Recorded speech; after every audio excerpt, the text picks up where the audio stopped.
Watch more programs like this on cable and stream with PCN Select. Subscribe at PCNTV.com.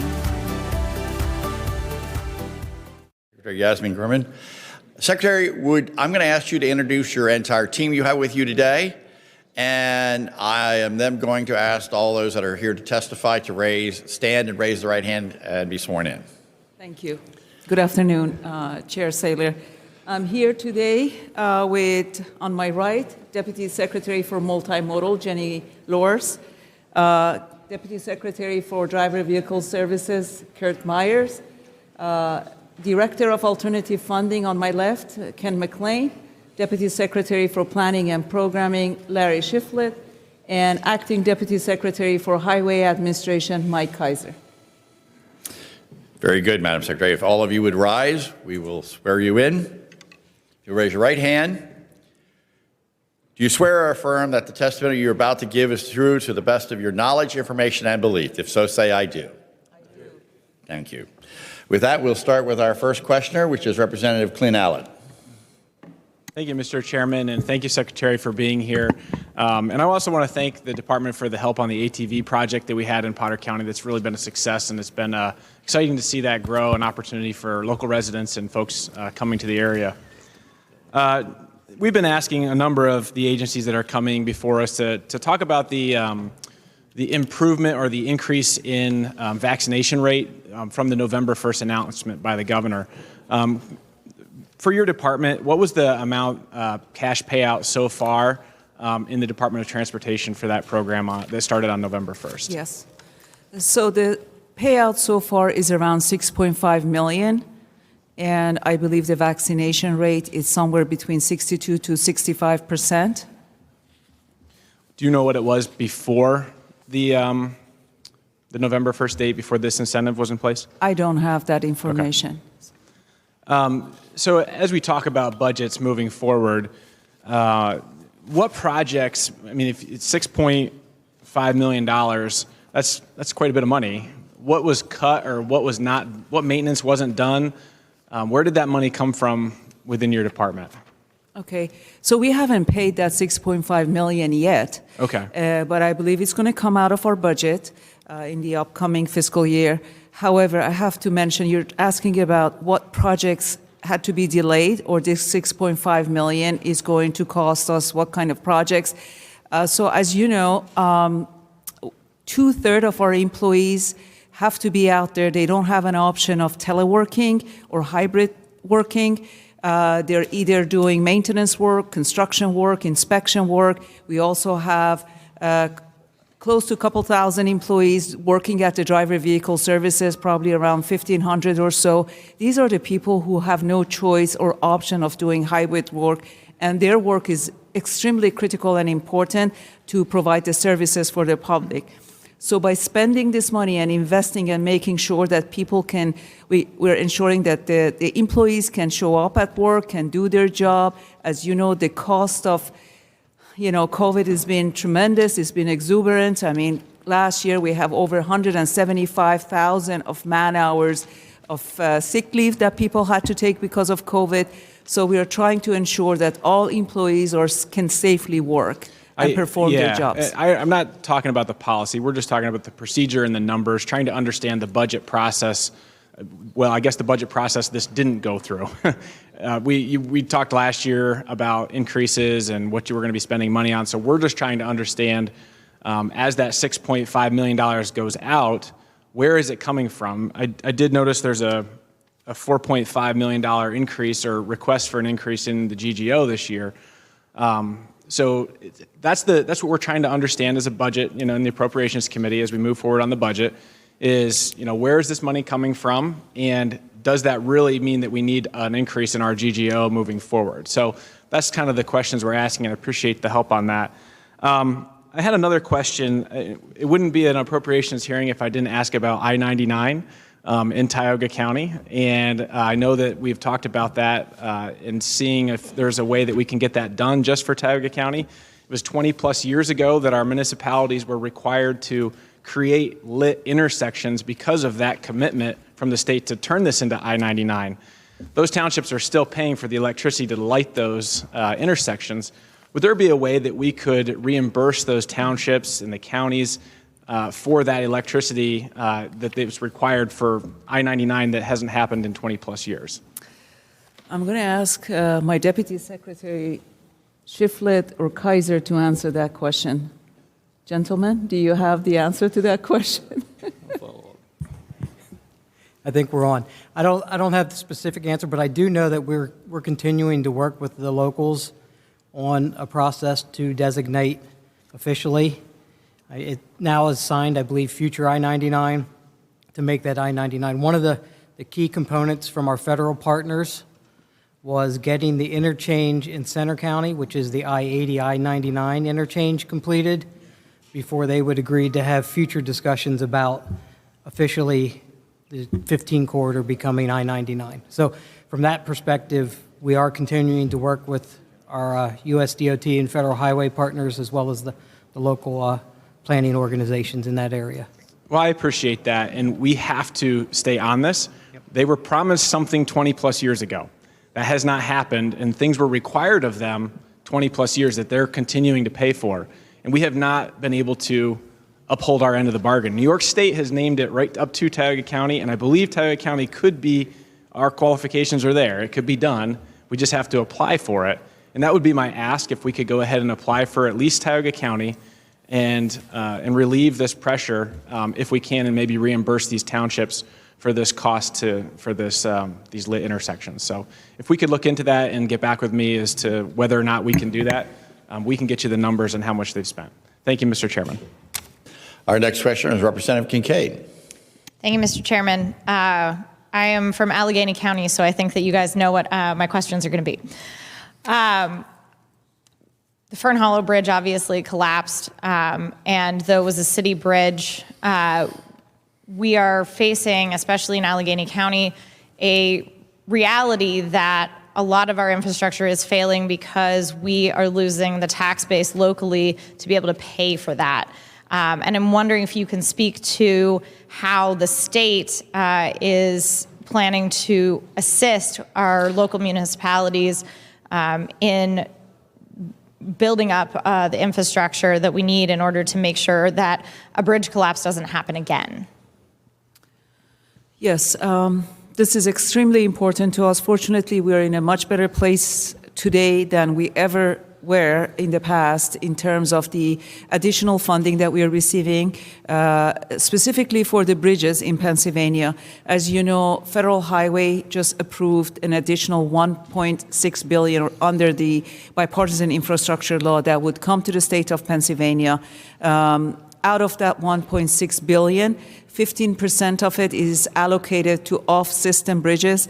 Off-system bridges not necessarily mean local bridges, but a lot of the local bridges are on off-system bridges.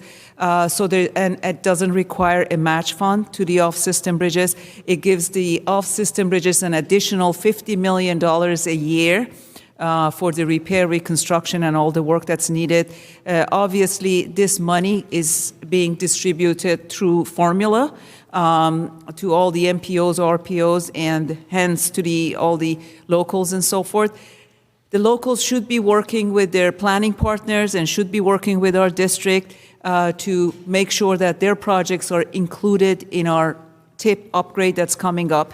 So we are looking also, as you know, we're doing an inspection of 18,000 bridges a year on all bridges in Pennsylvania. It's not just to the state-owned bridges, also the local bridges. We work with the locals and municipalities. We provide them with the contract with the inspectors to do their job. We also look into the ratings and the condition of it. So there's a lot of work that's being done, and it's actually being much more focused on as a result of the collapse of the Fern Hollow Bridge. Mm-hmm. There's been some talk about the bridges that we allocated money to through a public-private partnership to rebuild the 9 bridges that would result in those bridges being tolled.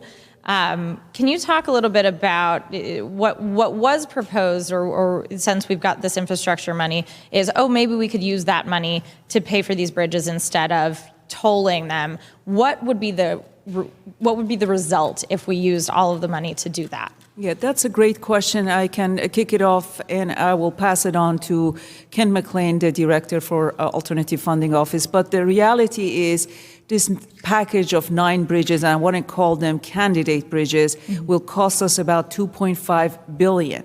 These are major structures spread out throughout the state, and it requires $2.5 billion just for the construction of them. If we want to use the new funding that's coming out of the infrastructure bill, the federal infrastructure bill, it will take up over 50% of the new funding to invest it into only 9 bridges. I also have to tell you that back in August, when we knew that there is going to be an infrastructure bill and we kind of were aware of the amount of it, we started working with our planning partners and the districts to see how we wanted to invest this money. Obviously, it's being, again, distributed based on formula. We came up with a package of 170 projects. It's a mixture of new projects, accelerated projects, expanding in scope kind of projects that we are going to put this additional funding into it. So rather than doing 170 projects, we have to actually reduce those and allocate the funding from the new infrastructure into the 9 bridges. Ken, do you want to add anything to that? I think you covered it, Secretary. Okay. Nothing to add? No. Oh, okay, thank you. And just quickly, how does PennDOT anticipate being able to meet the needs of public transit agencies around the Commonwealth from the general fund in a year or two when the surplus runs out? Okay, I'm going to ask Deputy Secretary Loris to answer that question. So public transit funding right now is, from an operating perspective, actually in a good spot. So the federal infrastructure bill generally is going to provide a 30%, give or take, 30% increase to transit agencies going forward. So we also, as I mentioned previously in testimony before the Senate, we are also going to be distributing $100 million more in state funds to the transit agencies in this fiscal year. And as I said, it seems kind of counterintuitive, but some of our funding streams actually increased during COVID, one of which is the sales tax. So internet sales increased, and we did see overall increases. So that 10% statewide, though, isn't a 10% increase for each agency. It just kind of flushes out to different levels. So I believe in the short term, 3 to 5 years, the agency should see sufficient funding for existing services and potential minor expansions. I will tell you that I do have a little bit of concern with the rate of inflation eating into that, but from an operating perspective, I feel pretty comfortable right now with existing legislation and funding streams. Thank you. And on behalf of the citizens of Summer Hill, they are very appreciative that you guys repaved Mount Pleasant Road, so thank you. Chair thanks the lady, recognizes the gentleman from Blair, Mr. Schmidt. Thank you very much, Mr. Chairman. Madam Secretary and ladies and gentlemen, good afternoon. Thanks for coming over. Madam Secretary, I'll address my questions to you. I note from reviewing your budget testimony that you stated the COVID-19 pandemic has had a major negative impact on motor fuels revenue. And in fact, your budget testimony states that the Motor License Fund has lost $674 million in motor fuels revenue between March of 2020 and December of 2021. Is that correct? That's correct. Would you agree with me that motor fuels revenue is not projected to reach pre-pandemic levels within the next 5 years, and moreover, will likely never reach pre-pandemic levels again? I agree. That being the case, I find this situation really concerning because motor fuels taxes account for roughly 77% of the state revenue sources for the Motor License Fund. In light of all of that, I would appreciate if you would address this trend and please provide us with any recommendations that you may have to address this really pressing issue. Yes, be happy to. You actually covered the problem very well. Thank you so much. We count on Motor License Fund to the tune of 78% for our highway and bridge program. And as you mentioned, it's not going to go back to pre-pandemic. We anticipate $10 to $15 million of losses in revenue in compared to pre-pandemic. Cars are becoming more efficient. More electric vehicles are emerging into the market. Auto manufacturing are investing into electric vehicles. That's the trend in the future, obviously. Now, I've always said addressing the transportation funding problems that we have it requires a three-pronged solution. One at the federal level, one at the state level, and some alternative ways or innovative ways to pay for our transportation system. And the reason for that is Pennsylvania is a large state with an old infrastructure. We have over 40,000 miles of state-maintained highways, over 25,000 state-maintained bridges. We have the third largest state-maintained roadways, fifth largest state-maintained bridges. In addition to that, we have thousands and thousands of miles of local roads and over 6,500 local bridges. As you know, we have over 2,500 bridges in poor condition at the state level and another 1,600 bridges at the local level in poor condition. So it's huge, and we put an asset management and the cost of repairing and bringing it up to the state of good repair for our assets back in 2021. There is a funding gap of $8.1 billion just for the highway and bridge program. And for us to address it, obviously we're very happy about the bipartisan infrastructure law as it provides us with an additional $4 billion of revenue for highways and bridges, and it's over 5 years, sir. So it's not just a year. If you wanted to linearly distribute it, it's an additional $800 million.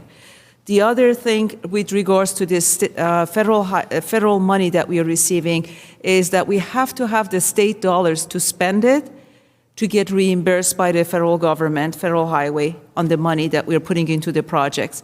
We also need to actually come up with 20% state match for our projects.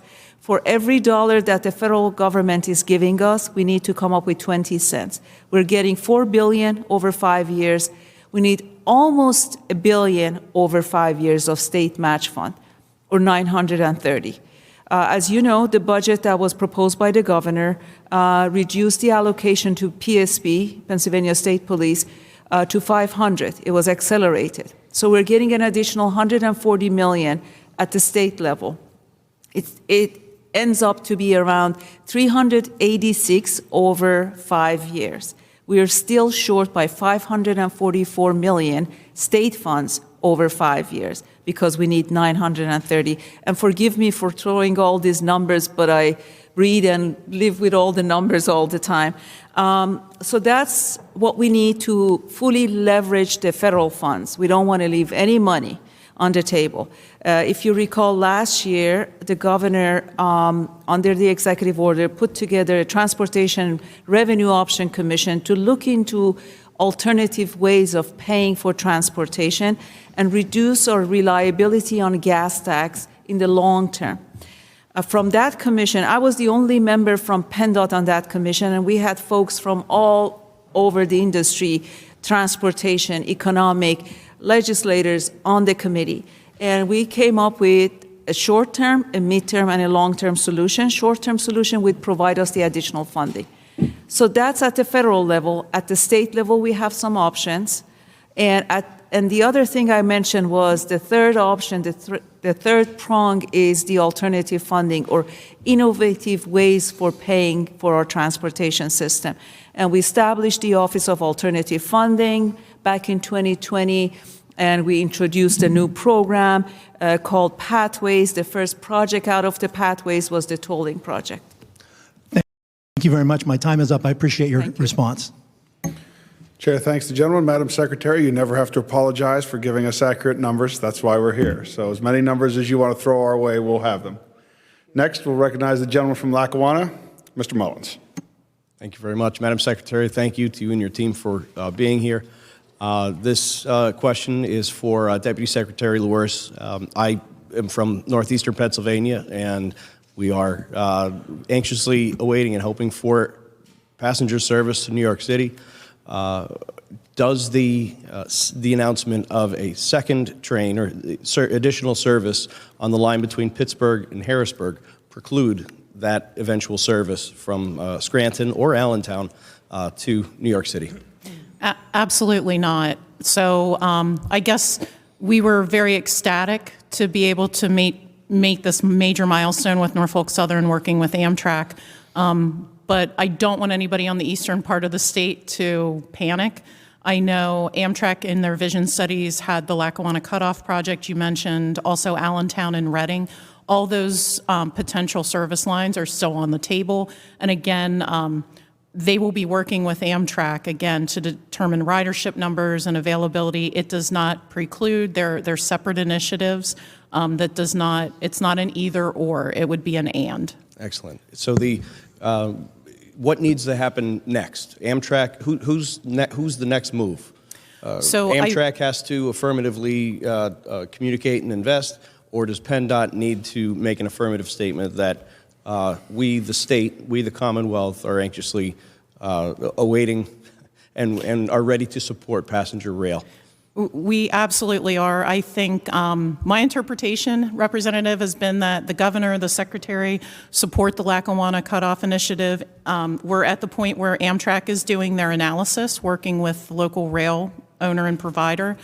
So we're waiting to see the results of that analysis, which I believe is scheduled for the summer, maybe later this summer.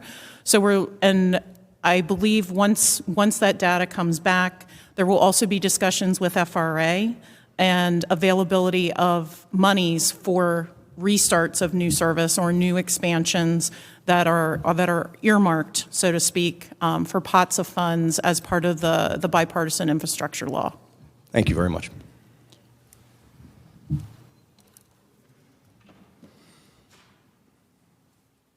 All right, next question is Representative Jeff Whelan. Thank you, Mr. Chairman. Thank you, Madam Secretary, and all those that attended today. Information will be very useful. We're almost 2 years into the COVID pandemic. Hopefully, by the looks of today's numbers, we're tailing off towards the end. And of course, we all went through the government lockdowns, government restrictions, working from home policies. As of today, what percentage of your employees are working from home? Around, I would say 30%. Okay, Maximum. so that means roughly 70% then are Yes. in a hybrid plan? Yes. Or No, 30%. working in the office? Well, I'm sorry, I take it back. 30% are doing hybrid working. In other words, they're in the office several days a week and working from home a couple days a week. And the hybrid varies from deputate to deputate. The deputies decide what would be the best formula for the hybrid. That would make sense. Okay. Yes. Have you realized any cost savings? We are not realizing any cost savings. The only benefit is this is helping our employees, retaining our employees. As you mentioned, this COVID has been very challenging for many people. There are a lot of young employees, they have children, and they're restricted, or they're counting on the daycare centers or the schools when they're closed because of COVID. Yeah, understood. Was there a cost associated with this hybrid plan? There was no cost, but as a result of that, our employees had the flexibility to continue with their work, which is really important to us. So it really impacts the productivity and the performance of the agency, Understood. which is very important. Mm-hmm. Now, and the Governor Wolf's address, he had stated that his administration has implemented a telework policy that has increased productivity.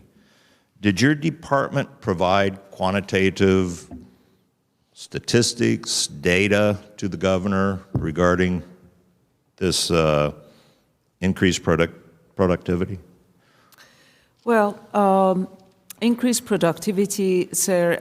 First of all, the Office of Performance Excellence, they do an audit and report of the agencies, and the last one that they did it looked into all the different parts of our agency and did an evaluation on how we are doing in every deputate in terms of the projects that we are putting out for design and construction, in terms of the projects that's coming out of multimodal spending, everything else. And I think we rated very highly in terms of our performance. I cannot give you a percentage increase in our performance, but as I mentioned, when employees is out because they have a sick child at home or because they have to take care of, a parents or somebody who's tested positive with COVID and they have to stay out, that is going to impact the productivity for sure. It's the time that we would lose if we demanded them to be on site. Okay. And I remember that, I think, from last year's hearing about the program that you have implemented to measure productivity. Have you personally or PennDOT surveyed your customers, in other words, the citizens of Pennsylvania, on how this hybrid working from home plan is affecting them? And the reason I bring that up, I know between both sides of the aisle, House, Senate, Harrisburg offices, I think I can speak for everybody. It's been a nightmare. Constituents are very upset. And, constituents are your customers. And I just really would like to know if you've considered, if you're not already doing it, have you considered surveying House and Senate, Republicans and Democrats, staff people in the district offices that are fielding these problems to get to the bottom of it? I'll just give a real quick, because I only have a few seconds left here, but your interlock department. I mean, I've had staff, it's been like a badminton game with them, trying to catch them, trying to get them to return calls, emails. Just recently, I had a medical issue with a senior citizen that had eye surgery. It's been a month back and forth with PennDOT medical folks about when she can, get her form filled out and which form, and then they sent the wrong form. I understand human error is a natural thing, but I really question if this hybrid plan is really working for our customers, the people that pay for all of our salaries. So my question is, have you considered surveying House and Senate members and their staff? We'll be happy to do that. We haven't done a survey of House and Senate members. PennDOT encourages the public to post their comments. I personally get emails all the time from constituents. They are unhappy constituents, and we make sure that we address it. We follow through. We forward it to whoever is in charge of addressing those challenges, and we follow through. If we get complaints, we definitely look into it. We also get praises, sir. I understand it's a difficult situation. I think the area where you mentioned, Kurt, do you want to add anything? Again, what I'm hearing from my constituents and what my staff people, and that's who you really have to survey. I think I can speak for everyone on that one too. It's the frontline workers that have to deal with the different aspects of PennDOT and what they're getting from the constituents. But I would really encourage you to do that. I'm out of time, but anything that you can do to help our customers, that would be great. I'd be very grateful. Thank you for that suggestion. Our next question is Representative Fiedler. Good afternoon. Thank you for being with us. Good afternoon. The governor's proposed budget provides over $450 million in bondable capital funding for transit statewide. I would like to talk about this for a minute. With this predictable bondable funding, I understand that SEPTA can begin to work to address a backlog that includes much needed fleet replacements and infrastructure rehabilitation. And obviously the need for this stable additional transit funding is huge. In the Senate, and I believe you alluded to this, a colleague wondered if $450 million for public transit is enough to meet these needs. Could you talk a little bit more, in your opinion, about whether this is sufficient to meet our Commonwealth's transportation and infrastructure needs, and if not, what you think is needed? You want to take that? Sure. Okay. So I think it depends on the transit agency that you ask. So I believe with the increased federal funding that could be used for, and there's some requirements with that, either operating or capital, plus increases in operating funding from the state this coming fiscal year, that the 450 in most situations is adequate funding. Now, for transit agencies such as SEPTA and Port Authority, which are our two largest transit providers in the state, they have significant systems that have very large backlogs of state of good repair, meaning I explain it to people, so after 20 years, 25 years, you need a new roof on your house, right? So they have a lot of roof projects, so to speak. So not only do they have those state of good repair projects, both the Port Authority and SEPTA, but they also have service expansions that, you know, people have moved around that would better serve their public. So again, overall, that money is sufficient, but I will tell you that those two systems will require additional investment. Thank you. And you mentioned I believe the repair and replacement costs, or sort of alluded to that. We know obviously that the failure to properly maintain our infrastructure can lead to dangerous conditions, to a shorter useful life for trains and buses, and also to ballooning repair or replacement costs. What are the impacts of that sort of underfunding of this fiscal gap as we coming into this year's budget and as we look forward in terms of our transit agencies? So again, we've been very fortunate with the passage of Act 44 and then 89 to help our agencies across the state address many of those issues, such as aging buses. That was a major one. We've been very blessed to be able to make a big dent in that. But you're right. For the bigger systems with bigger needs, every year that passes, that state of good repair backlog can grow. Mm-hmm. So what it means is ultimately, in the highway side, we might have to close a bridge. On the transit side, routes may need to be cut, services truncated. So it depends on the situation and what the asset is that is not currently in a state of good repair. But I think you make a really important point in that there is a price to not investing in infrastructure. Absolutely, and long-term costs that our Commonwealth will bear. I'd like to turn for just a moment to the federal infrastructure bill, which obviously provides unprecedented infusion of funding for transportation investments with a lot of discretion, as I understand it, to state departments of transportation to make decisions. It's critical that these investments reflect the needs of our communities and the people that we represent. How is PennDOT planning to provide opportunities for the public, our constituents, to weigh in meaningfully on these priorities and expenditures? I'm sorry, I'm not clear on your question. Can you elaborate a little bit? So when it comes to federal funding Yes. that PennDOT is receiving, can you talk about ways in which the public has the opportunity to state their priorities? I think we've heard from a number of colleagues across the state about areas of concern in their own districts, but how, for example, could someone weigh into you all about areas of concern in their neighborhood? So I'm going to kick it off, and I ask Larry Schiffler to actually elaborate. We do have a process, and it's a nationally recognized process on how we pick our projects, how we invest into the infrastructure throughout the state. It's a very collaborative process. It includes all the MPOs, RPOs. We come together at the beginning of the year or every 2 years when we are updating our planning and the programming and our project list. We all agree on that process. It's called the financial guidance. And based on the process that we all established, they start looking into developing the list of the projects. The MPOs, RPOs, obviously, they're working with the districts.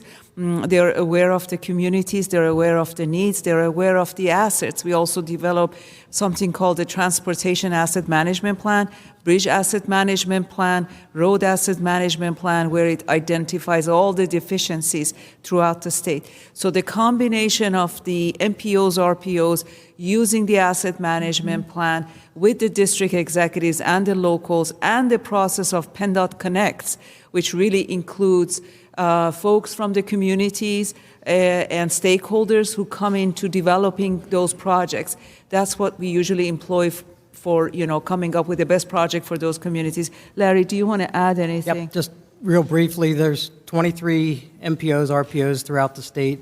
We are currently, I'd say, 2/3 of the way through our 2023 12-year program update. When we kicked that off roughly a year ago, almost, we kicked that off with a webinar with an opportunity for the public to provide input during that online session, as well as for a period of time after that, I think 30 to 45 days. But each of the MPOs and the RPOs throughout the state, probably in the next 2 to 3 weeks, will be putting their draft regional transportation improvement programs out for a 30-day public comment period. And that's a great opportunity for the public and your constituents to share their input into the regional priorities and the regional plan. And I just going back to earlier, the $4 billion in new highway and bridge dollars that's coming to Pennsylvania, every one of those dollars on the highway and bridge side is being distributed through existing formulas, through that robust planning process that we have here in PA, out to those 23 metropolitan and rural planning organizations. So every penny we get through formula from the federal government is being pushed back out to make regional decisions. Thank you. And Representative Fiedler, I will tell you that I served as chairman of our MPO in York and still serve on the MPO. It's a great place to have feed into those people who serve on the MPO in your area, and many times local officials as well. It really does work. Next is Representative John Lawrence. Thank you, Mr. Chairman. Thank you, Madam Secretary, and your team for being here today. Before I say anything else, I want to commend the folks that I deal with in your department, Sarah Clark, David Lapidat, their team. I appreciate their work. I just wanted to say that up front. My first question, I've attempted to get an answer to this question for several years, and I'm not going to ask for the answer right now, but I would like you to send the answer to the chairman of this committee. I'd like to know how much PennDOT and its contractors are paying to utilize the Clearview font on highway guide signs as opposed to Highway Gothic, which is free. I know there's a licensing fee that's associated with Clearview, so if you could get that information to the chairman, I would appreciate that. It just seems to be an unnecessary expense to me. So with that, Madam Secretary, I want to get right to the point on an issue that I'm hearing a lot about in my area. People call my office on a regular basis and share stories. Every one of these stories is a little bit different, but it boils down to this. Something along the lines of PennDOT lost my title work, PennDOT sent me an antique title instead of a regular title. I've actually gotten this one several times. An individual bought a new or used vehicle and then a year later was pulled over by a police officer who says they're driving an unregistered car, and it turns out that PennDOT never processed the paperwork. So the paperwork was sent off by the title agency or the car dealership, but they never got a registration card back. It's sitting somewhere in a pile of unprocessed paperwork. And again, I'm hearing from car dealers, I'm hearing from title agents, police officers, even my own father, who recently purchased a vehicle, and when the title arrived at his house, the title was in my name, and we do not have the same name. I've heard from many people, just PennDOT has major issues processing paperwork. This is a service that people are paying for. I've heard anecdotally, PennDOT's facing a lot of retirements and isn't paying new people enough to keep them, leading to a lot of turnover in the processing unit. Can you please address these issues and tell me just what's being done to address them? I'm going to ask Deputy Secretary Myers to address that. Thank you.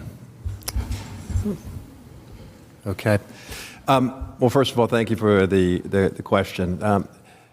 PennDOT today currently utilizes issuing agents from across the Commonwealth, and in fact, I believe there's more than 4,000 issuing agents that do vehicle transactions. Unlike the driver licensing centers, where those are PennDOT employees, the agents are private businesses that are under contract to the department.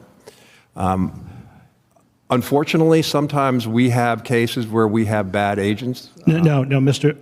I apologize for cutting you off. I'm not going to let you get away with that answer.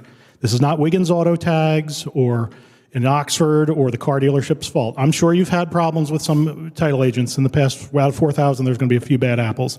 I'm talking about people whose paperwork, we've gotten to the bottom of it. It's at the Rock, the Riverside office complex, sitting on someone's desk that was stacked up from here to the ceiling during COVID because no one was in there processing the paperwork. And a cop pulls them over on the Route 1 bypass saying, you're driving a stolen car, you're driving a car that's not registered, and it turns out it's PennDOT's fault. This is not an isolated incident. I'm not going to let you get away with that. I want to know what's happening. What is PennDOT doing to address this situation? I'm hearing from it, and I'm sure some of my colleagues could agree. They're hearing it as well. My own father got the wrong title. It wasn't the title agent's fault. Well, I can't speak to the specific cases, obviously, that you're mentioning. I'll be more than happy to research any cases that you have specifically where someone has potentially received a product that was in error. I can tell you that from the standpoint, and the Secretary noted earlier about the fact that each deputate makes a decision on how many people are working, only 17% of our staff is teleworking. The remainder of them are in the office and have been in the office since the early stages of COVID. That includes bringing back people to the Rock within a week of the time frame when we first went out. So it isn't a matter of a lack of staff being in the office, and those who do telework within my deputate are still working 3 days in the office, 2 days. So with all due respect, this is not what I'm hearing from people on the ground, from your own employees on the ground. Let me ask this direct question. Has PennDOT cleared the backlog of work that piled up during the COVID pandemic? I'm sorry, could you repeat the question? Has PennDOT cleared the pile of work that piled up during the COVID pandemic? We are processing within the periods of time. When you're speaking about a pink slip as an example, when a pink slip is issued by an agent or a dealer, that piece of paper is good for 90 days, and we are issuing within that 90-day period of time. So my time is close to expiring. I want to be very clear. The current level of service being provided by PennDOT is not acceptable. I'm hearing it from title agents. I'm hearing it from car dealers. These are people who have been in the business for decades and have seen the good, the bad, the ugly, everything in between. I'm going to ask you to follow up with the chairman of this committee. And my specific questions are, what is PennDOT doing? These are, again, people are paying for these services. What is PennDOT going to do to address the backlogs, to make sure my father doesn't get a title with my name on it, to make sure that people's paperwork is not sitting in a stack on somebody's desk over at the Rock office building? I want you to outline a concrete plan to address this situation, and you can direct it to the chairman of this committee. Thank you, Mr. Chairman. With that, we'll move to Representative Sanchez for the next question. Thank you, Mr. Chairman, Madam Secretary, and team. Thank you for being here today.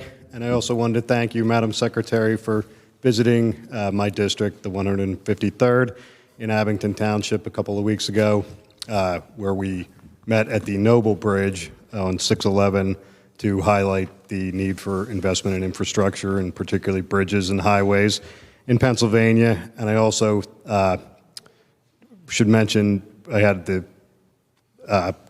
opportunity to cut a ribbon with the District 6 director on a Limekiln Pike bridge resurfacing in the important connection between Abington and Cheltenham Township. So I thank you and thank PennDOT for the good work on those items. And with regard to that Noble Bridge, which we were there obviously to highlight the need for investment. This is a crucial arterial route in Abington, but also the Philadelphia area, and also goes over a SEPTA, important SEPTA arterial transit route.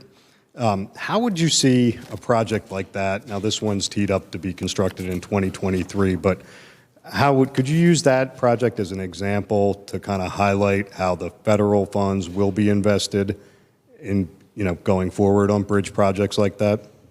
Sure. If you recall the day we were out there, we talked about that bridge that was built in 1905. That's 15 years ago. And it's still holding up. It's not posted. And there are like close to 20,000 cars going over that bridge. There are folks who are actually using the sidewalk on that bridge I walk the bridge. I'm a bridge engineer. I used to do inspection of the bridges. I used to do the rating. The rating of that bridge is not terrible. It's not bad. But when I walk the bridge and I look at the bridge, you know, these are the type of infrastructure that we should be taking care of. And we're so happy that we are receiving the new infrastructure bill and the $1.6 billion from the feds to be invested into the bridges. We have many bridges similar to that the public are using. They're on state routes. You know, we've been maintaining them for year over year to be able to be able to use them and make sure that they're in a state of good repair. They're safe for the pedestrians, for the cars to go over. But at some point, we need to address those structures. So again, as I said, we're working with the districts. The districts have a plan. The districts are working with the MPOs or DVRPC in this particular case to program those bridges. And not to be duplicative, because I know other members have asked about these items, but for example, the $4 billion that requires the match, of which you spoke about for 5 years in federal, what's PennDOT's plan to have the funds available for the match on those items? So we're working with the legislators to make sure that there are new initiatives in place or legislation in place to be able to come up with that match. As I mentioned, the Transportation Revenue Option Commission came up with a list of solutions for the match portion, for the state match fund, state funds, I should say. And for us to be able to put this $1.6 billion, or the portion that requires the match, we need to come up with solutions immediately. We need to figure out whether we want to introduce some new fees, new taxes, new charges to electric vehicles, or even transfer of some fees from one source to another, such as what came out of the governor's budget, which is capping the Pennsylvania State Police at 500. So there are multiple solutions. As you know, one of the solutions that came out of the TROC was we call it a package delivery fee. For a nominal fee of $1, we can actually generate somewhere around $800 million a year. This is a sustainable source of revenue, and it's not going to go away, as we are relying so much, as Deputy Secretary Laura is saying, on Amazon deliveries and FedEx deliveries and UPS, and we are just benefiting from, package deliveries. Therefore, we think this is going to be a viable solution. However, we need to work with the administration, needs to work with the legislators to push some of these ideas through.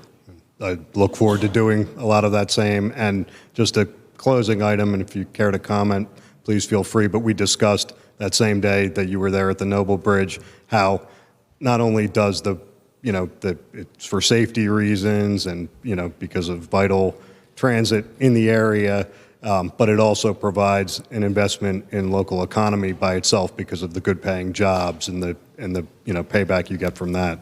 Sure. You agree with that? I do, yes. Thank you. Thank you. Thank you, Mr. Chairman. Representative Lee James. Thank you, Mr. Chairman. Panel, welcome. I'd like to talk about the Major Bridge Public-Private Partnership Project. It's a lot of alliteration. It's my understanding the Department of Transportation released a request on December 15th, an RFP, request for proposal, on the 9 bridges, which are the subject of much discussion all over the state as to whether or not they should be tolled. Is that correct? And have you received bids back? Yes, we did. My understanding is you have received 2 bids back. Is that correct? That's correct. Are either one of those from an American company? Or both? Those teams, yeah, they're teams, so they're both going to be limited liability corporations that are going to be put together through a multitude of teams. So as part of those teams, there are several Pennsylvania firms that are engaged in those teams. I can't get into many specifics, but I could give you some numbers. Well, that would be a good one, because my next question is, how much were the bids that came back? Because I understand today is decision day, or it was. So as far as the schedule moving forward, we're in the final stages of of going through our selection process internally and then working with the Federal Highway Administration to get that selection approved. So we did not hit the date that was in the RFP. We issued a subsequent addendum to push the date back. So we're within a 2 to 3 week time frame of making that selection and announcing it publicly. So that's the final step there. When you look at the makeup of the teams, it's a development entity, so they're bringing in engineering companies, they're bringing in prime contractors, they're bringing in subcontractors, they're bringing in financing for the project to raise the capital to be able to invest in these bridges at the front, and then we'll pay them back over time. So there's a multitude, it's a multidisciplined team that's assembled as part of that proposal. So okay, that makes sense. Will there be a Pennsylvania corporation sitting like an umbrella over top of all this?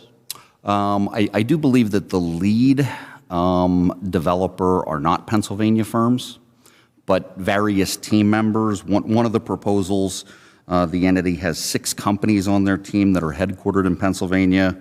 Those 6 companies have 48 offices in Pennsylvania with roughly 622 employees that are Pennsylvanians. Okay, that's encouraging because I'm for Pennsylvania, as I hope you are as well.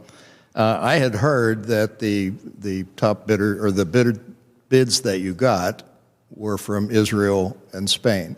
And I have nothing against Israel and Spain, but I am for Pennsylvania.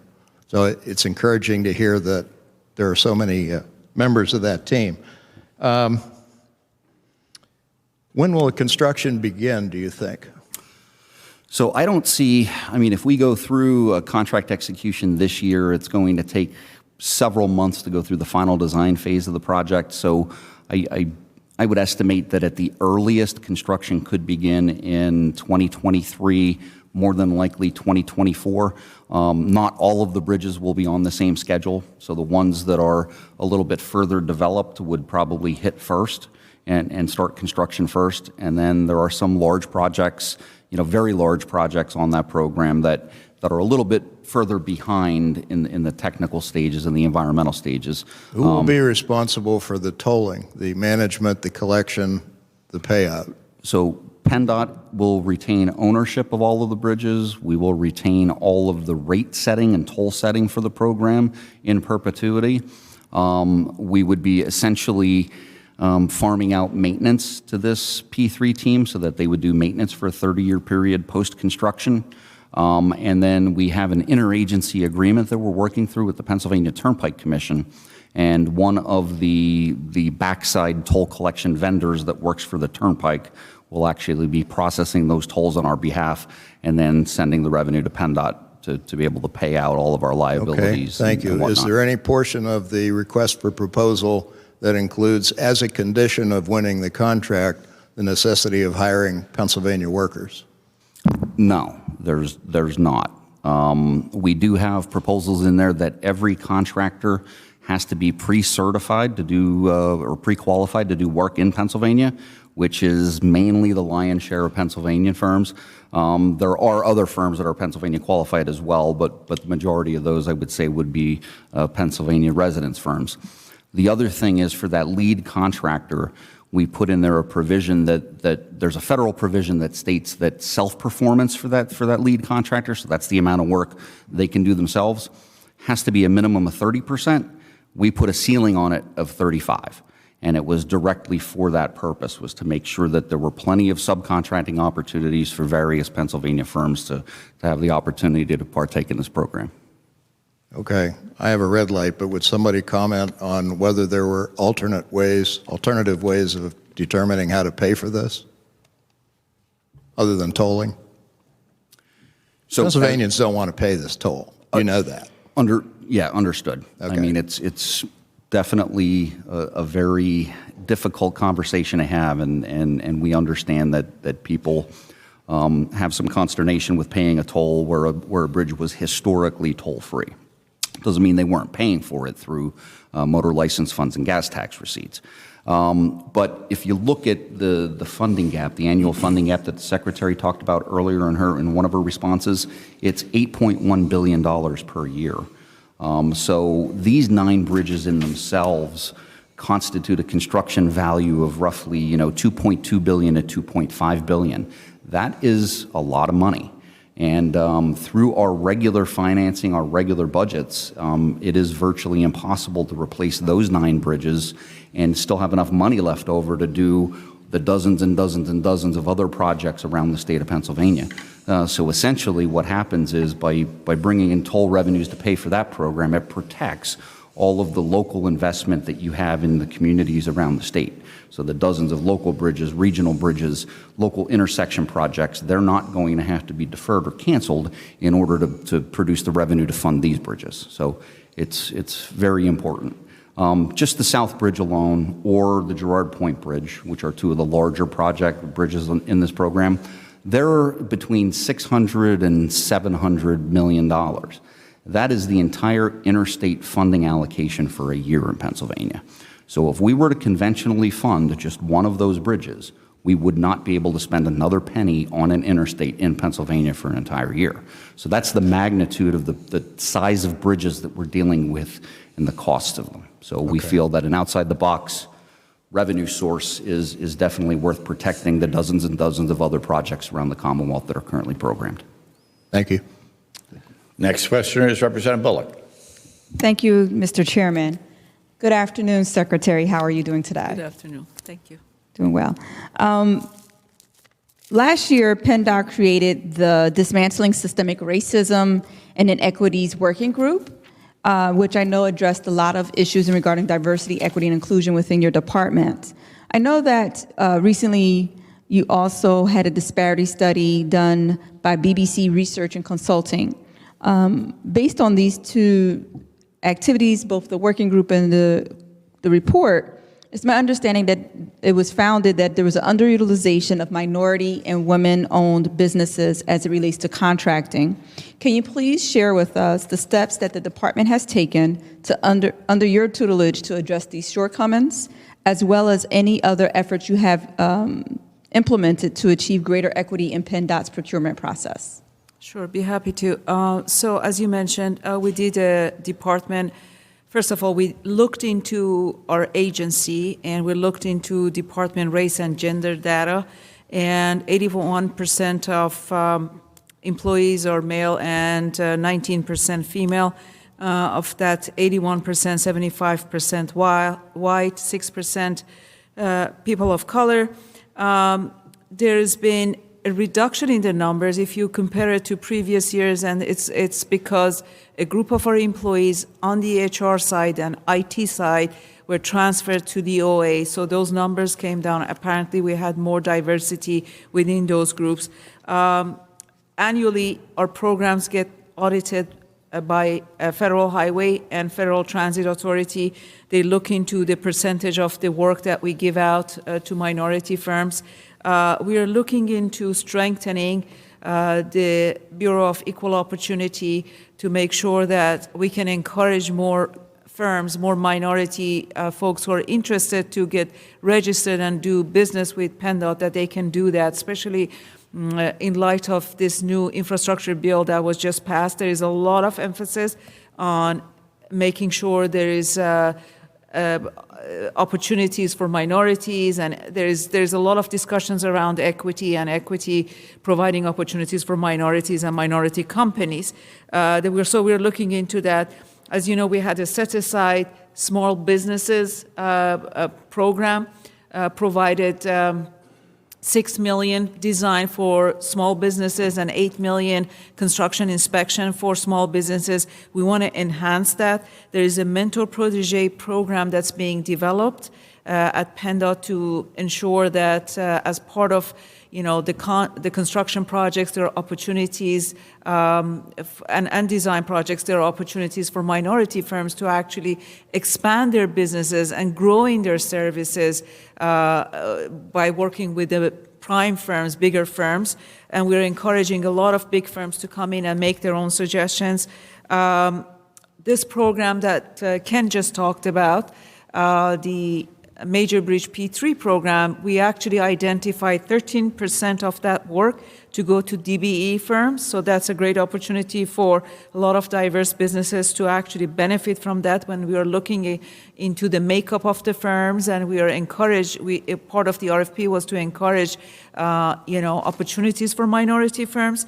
You mentioned the dismantling systemic racism and inequities. We actually categorized the work that we wanted to accomplish under this work group into internal and external. Obviously, internally, we wanted to focus on the issue of inclusion, the issue of equity within our own agency. It's extremely important to us, feel belonging, and there are some training programs that are being put in place.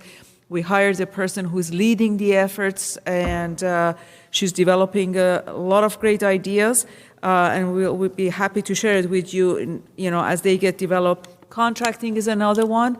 And we want to make sure, as I mentioned, that there's opportunities for everyone to participate in doing program. Public engagement. We are looking into how we can actually bring awareness to the public, to those folks who are interested in working for PennDOT as well as doing business with PennDOT, that there is that kind of opportunities. Community investment is another thing, where we invest our dollars for our transportation projects. Deputy Secretary Loers actually introduced a pilot program in 2 separate counties where there is a high rate of unemployment.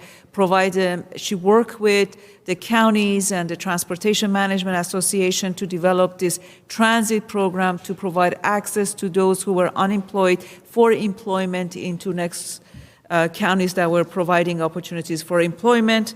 And of course, having more minority presence on the boards and the commissions. That's another thing that we're promoting. We would like to work with this body of legislators to help us actually increase awareness, increase participation, increase the equity in this area. Thank you, Secretary. I appreciate your efforts.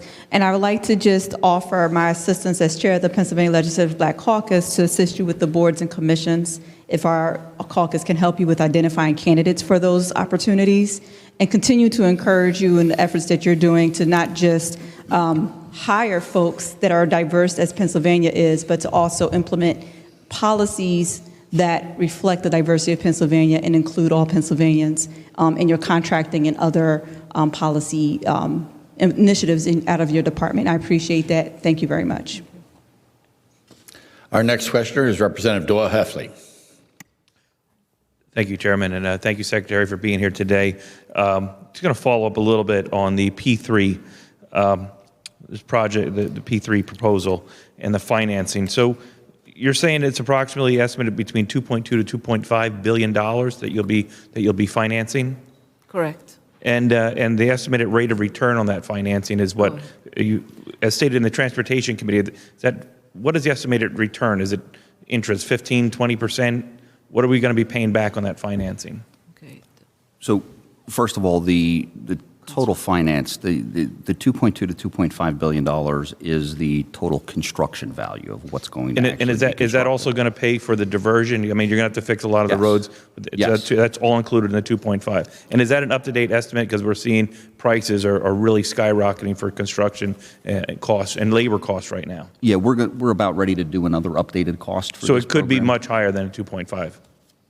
I don't know what your definition of much higher, but it's Well, likely to be higher. Based on it's going to be higher, right? Yeah, So we know it's going to drive up, and we're paying back. So had the board before the board voted to toll 9 bridges without listing the bridges at the end of the legislative session, without the legislature having time to actually review that plan. But beyond that, I mean, it was kind of like the governor's proposal a couple years ago to lease the farm show. This is just a financing, right? So these investors are guaranteed to get the rate of return that they're submitting for, right? And if the tolls don't add up, the money will come out of the general fund, out of the motor license fund. So before we enter into a financial close with these developers, we'll be doing a price negotiation for the program. So at that point, we'll know exactly what the bridges are going to cost.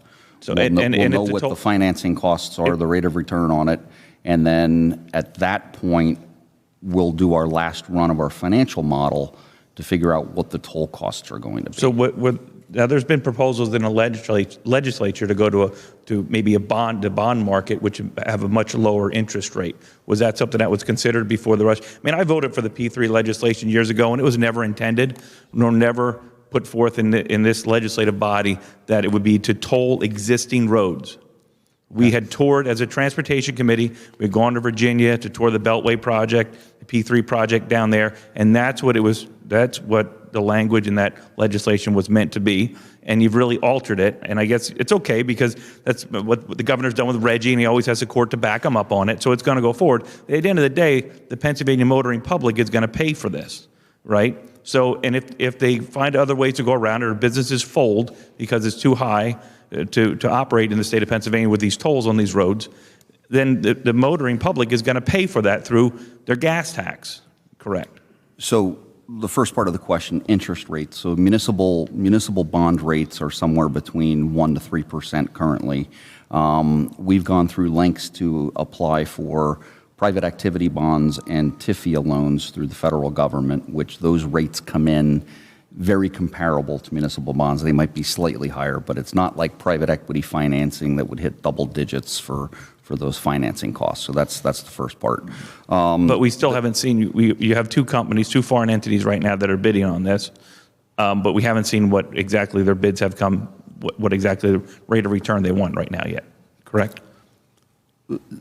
As part of their initial proposals, which we're running through right now, they have a rate of return that they had to commit to in their proposal.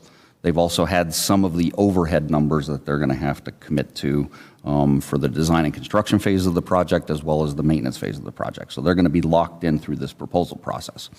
As we further design these projects through the course of the spring, summer, and fall of this year, we'll be doing an open book negotiation for the actual physical construction prices of each bridges. Then all of those overhead rates that they committed to will be applied to it, and we'll run our financial model.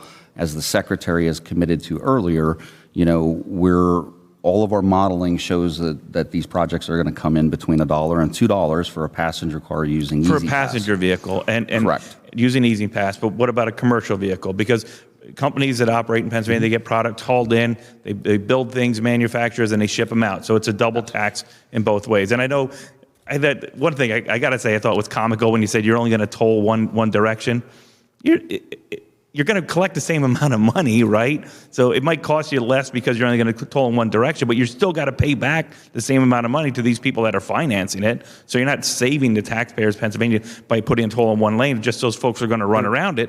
But if the numbers don't come in, you don't collect enough on that toll, then you're just going to have to pay it out of the motor license fund. So, I mean, that's kind of just a gimmick to bait and switch, I guess you would say. It's really not a gimmick. There's less. So you're saying that if the tolls come in lower, these companies are going to lose? There's an efficiency to only tolling in one direction where you don't have to process as many toll transactions. Yeah, I get that, but you're still going to get the same amount of money from the motoring public. No, it'll probably be less because of the. But we're going to pay back the same. Mr. Speaker, I apologize for going over it. I'm trying to add this up, and I just don't see it happening. Next is Representative Davis. Thank you, Mr. Chairman, and thank you, Madam Secretary, for being here with us today. I just really want to commend you and your department, particularly your District 11 Director, Cheryl Moon-Sirianni, for the work she does in Western Pennsylvania. They're doing truly a terrific job, and we're extremely grateful. The Highway and Bridge Construction Program is an integral component of your department. Can you provide an update as to the status of lettings and the overall program? I'm going to kick it off, and then I will ask Acting Deputy Secretary Kaiser to add to it. So back in 2020, we finished the year, 2021, we finished the year at 1.6 billion. Sorry, 2020. 2021, we finished around 2 billion construction in Pennsylvania, and then we're anticipating. Mike, you want me to go? Yes, take over. I'm sorry. All right. Let me jump in there. So again, construction lettings over the last number of years As the Secretary was saying, in 2020, we had the revenue impacts because of COVID, so we dropped our program from 2.2 down to about $1.6 billion. 2021, we started to recover a little bit. We initially said we'd hit a goal of about $1.9 billion. And then as part of the budget process here last year, the General Assembly and the Governor's Office gave PennDOT another $279 million. That's based on a fiscal year, so we spread that over the next 2 years. That allowed us to get to $2 billion. In 2021, I believe we delivered just a little over $2.15 billion, somewhere in that number there. And then, of course, in November, we got the good news, at the federal level with the bipartisan infrastructure law. So we were then able to take those dollars that are now available to us and grow our program to $2.5 billion, which that's what we're set for hitting here in 2022. Yeah, just staying on that topic briefly, can you please discuss the importance of the Infrastructure Investment and Jobs Act, the bipartisan infrastructure bill, the importance of it to Pennsylvania roads and bridges here? Well, again, just at a very high level, we really hadn't had any increases at the federal level since 1993. Gas tax at the federal level, I believe, is about 18.4 cents a gallon. So, we've talked about this. We've talked about this when we passed Act 89 here back in 2013, and we said if there was no change at the federal level, our Act 89 would carry us for about 10 years. And maybe it got a little accelerated with the COVID revenue impacts, but that panned out about like we thought it would. So this was, again, something that we were looking forward to for many years coming out of D.C. Thank you. And just, Madam Secretary, if you can you expound a little bit on what you think the highway and bridge construction program adds to the economic vitality of our Commonwealth? Absolutely. For every billion we invest, we create over 10,500 jobs. This is direct jobs in the industry, construction design industry. In addition to that, we have another 2.5 billion of related opportunities, economic opportunities related to construction industry, to the trades, to the materials, to the supply, and it's a vital part of our economic growth. As you know, now more than ever, transportation is providing essential. It's needed for essential services, whether it's delivery packages, whether it's providing access for folks who are essential workers. So there is a huge economic impact, and there is absolutely a backbone of our economy and what people need to be able to function, to have a safe and accessible and mobility for all people in Pennsylvania. Thank you. And just to change topics for a moment, I serve as our caucus's appointee on the Port Authority Board of Allegheny County, our mass transit system in Allegheny County. Just really want to stress the importance of public transit, not just in major urban centers, but particularly for our smaller rural communities as well. And I think it's critical that we find a dedicated source of funding here in Pennsylvania to make sure not only we're maintaining the service that we have, but we can grow it into the future. Thank you, Madam Secretary. And with that, Mr. Chairman, I yield back my time. Thank you. Our next questioner is Representative Warner. Thank you, Mr. Chairman. Thank you, Madam Secretary, Deputy Secretaries for joining us today. So as Transportation Secretary, you also sit on the board for the Pennsylvania Turnpike Commission. And I just want to quickly discuss some of the failures that we're having with the toll-by-plate system and with the Easy Pass system. With a recent 45% increase in turnpike tolls, it's a little troubling to know that we're losing significant revenue from this system.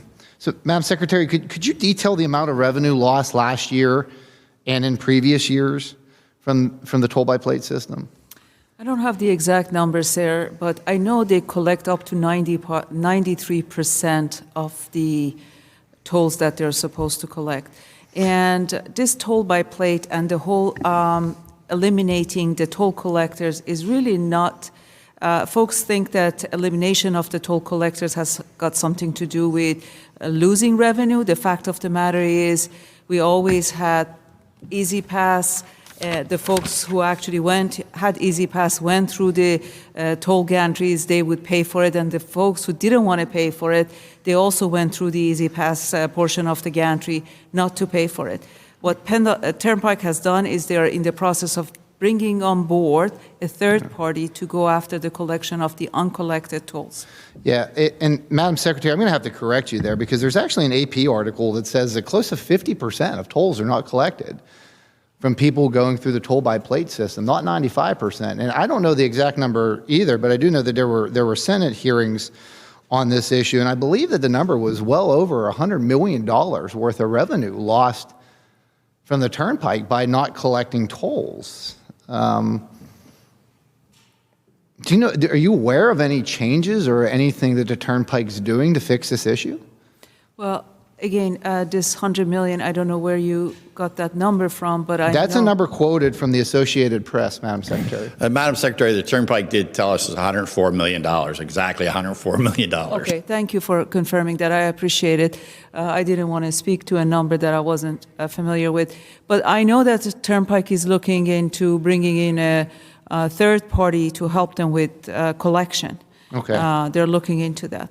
I guess a question that obviously that you'd have to get back to us on that I'd also like to know is, well, one, the exact amount of revenue that was lost, and two, prior to the toll by plate system, how much revenue did we lose each year by missing tolls when we did not have that system implemented? Quickly, I want to shift to another issue with the Turnpike, and it's an issue with V-tolling. Are you familiar with V-tolling, Madam Secretary? V-toll? Yes, V-tolls. Is any of the deputy secretaries familiar with V-tolling? No. Okay. I mean, that's a little disappointing considering that you sit on the Turnpike Commission because this has become a major issue in the Commonwealth of Pennsylvania. Over the last year, there was over 250,000 customers that were charged with a V-toll. And what a V-toll is an Easy Pass customer, when their transponder does not read upon the entry or exit of a toll plaza, they are charged a $10 V-toll. Again, the Turnpike collected $5 million on these V-tolls, but did not notify any customers, over 250,000 customers, and did not notify a single one about being issued this fee, which, again, I think is a major problem. And two, for your records, this is also a problem. So even though they brought in $5 million, it's also not fair to people. Someone may be charged this V-toll that does a short trip from one exit to exit that travels to work the other day. But personally, I got hit with a V-toll because my transponder didn't work. Turnpike recently sent me a new one. I thank them for that. But my transponder didn't work on a trip from New Stanton to Gettysburg, which is a $20 trip. But because my transponder didn't work, I was only charged a $10 V-toll. So technically, I got off with a $10 free trip from the Turnpike. Just to summarize, this is a major issue. When we're talking about increasing tolls on the hardworking taxpayers of Pennsylvania, the people that drive to work every day, the people that use this Turnpike every single day, and knowing that toll is being increased without any oversight or concern is a little bit troubling. Finally, Madam Secretary, I just have to throw in one final question. I'm running out of time. Is there a funding plan for the required 20% Pennsylvania match for the increase in federal funding? Yes. Could you detail any of that? Well, there are options that should be considered and work with the legislators to make sure that those options are being exercised. But there is a plan on record you'd be able to send us. I'm sorry? There is a plan on record you'd be able to send us. There is a plan. That we would be able to see? Yes, the TROC. All the recommendations were in the transportation revenue option, and the governor actually capped the PSP allocation to 500. So we're getting an additional 141 million. Obviously, it's not sufficient. Over 3 years, it's 386. We need another 544. Yeah. Thank you. Unfortunately, I'd love to continue the discussion, but unfortunately, my time has expired. Thank you, Madam Secretary. Thank you, Deputy Secretaries. Next questioner is Representative Peter Schreier. Thank you, Mr. Chairman. Folks, good afternoon. Thank you all so very much, not only for being here, but for all you do for all of our regions, quite frankly. In a previous life, I served as chair of the board for my transit authority. We're not SEPTA, we're not the Port Authority, we're kind of that next level down. I served as transit board for Lanta in Lehigh Valley. And we were very proud not only of our fixed route service, but we were very proud of our work with our paratransit. Paratransit's obviously an extraordinarily difficult operation for any agency. I don't care how large or small you are. A couple of things I'm worried about with paratransit, excuse me. First, the crossing of the county lines in regions outside of just our own individual ones. There's always a constant concern on how we're charging folks, how we're able to negotiate and work across district lines. I won't go so far as say county lines, but say the Lehigh Valley going to Berks County, for example. Is there any progress on that? Are you feeling any glitches? Folks in the disability communities are at times concerned about that. So it's a great question. The shared ride, the Persons with Disabilities program that you've alluded to, really is a major component to our aging population, allowing them to maintain a life outside of assisted living or a more structured type environment. So yes, the transit agencies, predominantly due to lack of funding or other constraints, set their region, right? And I think you kind of alluded to the fact sometimes and often it matches up with county lines. But I will tell you that we are looking at internally at the department the long-term sustainable funding for shared ride. How can we make that work? Representative, I will tell you, we hear often folks would like longer service hours. They would like service on the weekends. And, usually at the end of the day, the answer is there's not enough funding. The agencies determine based upon the funding they have what their geographic area is and what their hours of operation. So I think funding is one part of it, but if you've heard me talk anytime in the last several months, we've, in the industry, whether it's SEPTA, Port Authority, Lanta, our smallest providers to our largest, we're all experiencing driver shortages also. So that's another challenge to making those things work. And I want to touch upon that actually next, because that is the real concern. And what we're experiencing, at least in the Lehigh Valley, is that our driver shortages is particularly acute on the paratransit side. And if I recall, the cost of paratransit service is obviously jumping all over the place. And I think a lot of folks just assume that it's rising diesel costs or rising gas prices. But candidly, at least in my region, we've been in a one-year contract with our diesel provider, so we're not seeing any dramatic increases, at least month to month. Obviously, budget year to budget year, it might be fiscal year to fiscal year, it might be a little bit different. But with that, we're not seeing that increase. Where we're really struggling with added costs is to address that driver shortage. The mechanic shortage, the customer service reps, the folks that are doing the trip planning and all of that other sort of stuff that comes along with paratransit.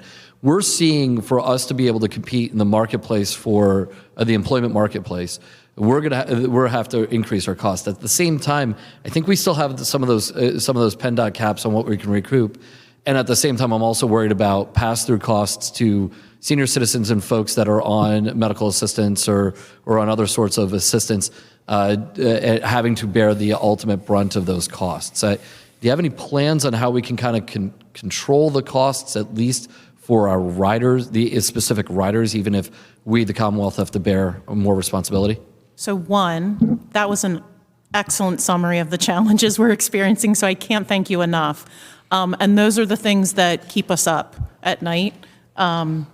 Truthfully, we are looking at those things, especially now. We were worried about the long-term sustainability of those programs even before COVID. But you are correct. Fuel prices are impacting that a little bit, but some of the policies and the legislation that's in place also impacts that. But drivers and being competitive, we want to make sure, drivers are getting paid more than the person at Sheetz. This person is responsible not just for driving that person somewhere, but they also serve as a counselor in many situations. So it's a multifaceted job. So I will tell you, I don't have any answers today, but it is very much in the top 3 items on my radar to try and identify ways to make it better, because you're right, at the end of the day, we're trying to do more with less, but we're doing everything in our power through the big agencies and the smaller agencies to avoid passing those costs on those increases to the most vulnerable populations. I think you're going to have, I'd like to think you'll have general consensus here in the General Assembly. We all generally will talk about our support for seniors, people with disabilities, and transportation is at the very top of the needs that folks have, get doctor's appointments and so forth and so on. Thank you very much. Thank you, Mr. Chairman. And just as an editorial note, I think because many of our transit systems have switched to natural gas, it's allowed them to expand it. It's a lot cheaper than gasoline and diesel fuel right now. So it's been a real plus for our seniors as well. Thank you, Representative Schreier. Next, we move to Representative Zimmerman. Thank you, Mr. Chairman. Thank you, Madam Secretary and deputies for being here. So I want to go back to P3 for just a few minutes and have just a couple quick questions. And maybe if you've already answered this, I apologize, but when do you expect the first project to commence?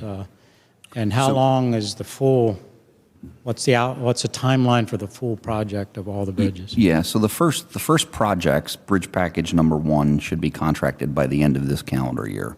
Okay. We'll then move into a phase where we're going to be doing final design of those bridges, getting the environmental permits for those bridges, et cetera. That's going to take anywhere between 4 to 12 months, depending on the complexity and size of the bridge. So I believe at the earliest that physical construction work would be done would be some point maybe in the late summer to fall of 2023, but probably more likely 2024. Okay. And what about the full timeline? The full timeline? So as they move forward, each one of these bridges is of different sizes, shapes, and costs, of course. So some of the more complex projects like a Girard Point Bridge or a South Bridge project in Harrisburg, I mean, they're going to take 5 to 6 years to physically construct.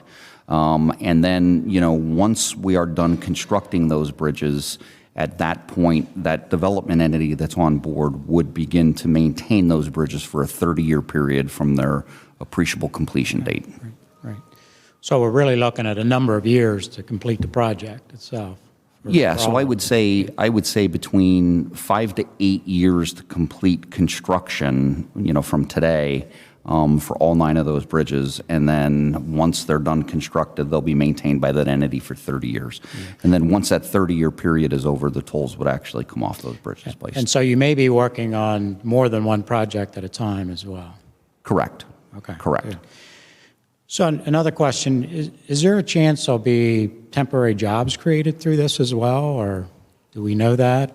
Absolutely. So reaching out and consulting with the Federal Highway Administration, pretty much what their rules and statistics are, their rules of thumb are for that every $1 billion of investment in transportation construction leads to approximately 10,500 jobs created. So with this program being around $2.5 billion, you're looking at, the potential for, 25,000 jobs in the state of Pennsylvania, and those jobs that are created, that's for an entire year. So that's the federal statistics. All right, good. So PennDOT's major Bridge P3 would allow for a private sector to invest in 9 major bridges in exchange for tolling revenue. I understand that the 9 bridges have been identified. I understand that PennDOT has completed traffic diversion studies. And are you able to share any of those results of these studies and the potential effect that the diversions will have, or the routes, and the impacts on the communities that'll be affected? Yes, so the diversion studies have been completed for 7 of the 9 bridges, as well as the 30-day public comment periods and the in-person public meetings for those same bridges. Those diversion studies and all of the information that was presented to the public is still up on our website and can be viewed. If you'd like, we can send you links to that, or you can just access them through a standard Google search, quite honestly. Okay. The last 2 bridges that haven't commenced with their public involvement period yet, or haven't had diversion studies completed, would be the Girard Point Bridge and the I-79 bridge in Bridgeville. So those are the 2 last ones that are going to, have all of their diversions, traffic modeling, and public engagement yet to be done. Okay. And that's coming up this summer, by the way. Great. Is it possible to send those links to maybe the chairman, that he could get those to us as well?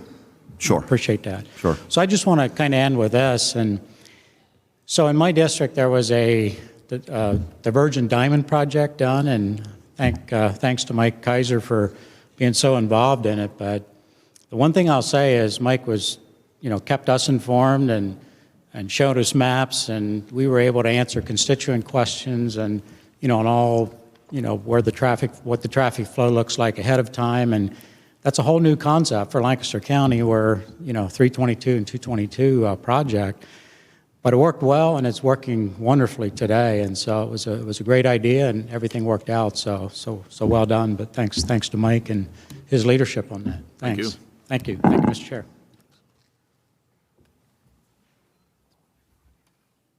Next is Representative Kruger. Thank you, Mr. Chairman. Thank you so much, Secretary, and your team for joining us here today. So I know that today we've talked about roads and bridges and public transportation, but when the phone rings in my district office in Delaware County with a complaint about PennDOT, it is almost always about litter. I-95 and 476, the Blue Route, both have interchanges in my district. And so we have seen a significant uptick in complaints about litter along the roadways. I wanted to investigate this myself. So I spent a day with the district director, District 6 site inspector, Mike Burns, who's a constituent, riding around and working with your road crews doing litter pickup along 95 so I could see what my constituents were talking about in person from the ground level. And those were really tough jobs. Cars were speeding by. I heard all kinds of complaints from your employees about both the wages that they receive, but also the working conditions that they're in. And it seems like litter on our state roads is a problem that just is not ever ending. I know that each year PennDOT spends $14 million of state funds cleaning up litter. So is there someone on your team who can tell us exactly how that money is being spent right now? Sure. That's a big problem statewide. And District 6, obviously, it's really bad. 95, all the corridors leading into other states have been identified, interstate system, packed with litter. And unfortunately, as much money as we are investing into this cleanup, you give it a week or so, it goes back into where it was before. People have, unfortunately, they're angry. They're wearing the mask. You see a lot of masks. These convenience stores, some of them are not providing the proper trash cans that people can actually get rid of their trashes. People are eating in the car and they're throwing their trashes out. We actually looked into a number of different issues that we're faced because of this whole situation getting worse, and we wanted to see how we can address this situation. We put we put a team together to look into collaboration with the DEP as well as DCED to look into the challenges that we are faced. We also identified a number of different ways to maybe address this situation. Outreach is very important, is a big part of it. Working with, partnering with businesses is very important to do the Adopt a Highway. Signage is very important. Enforcement is also very important. Messaging is also very important. We try to message the public on the importance of this is your road, it's like your home, you have to take care of it, but we're also limited on how much messaging we can do because it cannot deviate from safety messages from our boards and so forth. So we have put together this action plan for addressing the litter, working with other agencies, but we're also trying to actually approach schools because we believe that that's where you start with younger people to change, to talk to them and make sure they understand the importance of keeping the roadways clean, how much it's costing us to clean up. And also make sure that, if they see something when they're in the car with their parents, they make a point about it. How it's being spent, we have this bucket of money. Again, it's being spent differently in different districts. It's come out of our maintenance budget. It's the money that we can actually put into, fixing the potholes, cleaning the drainage system, and it's going towards the litter situation.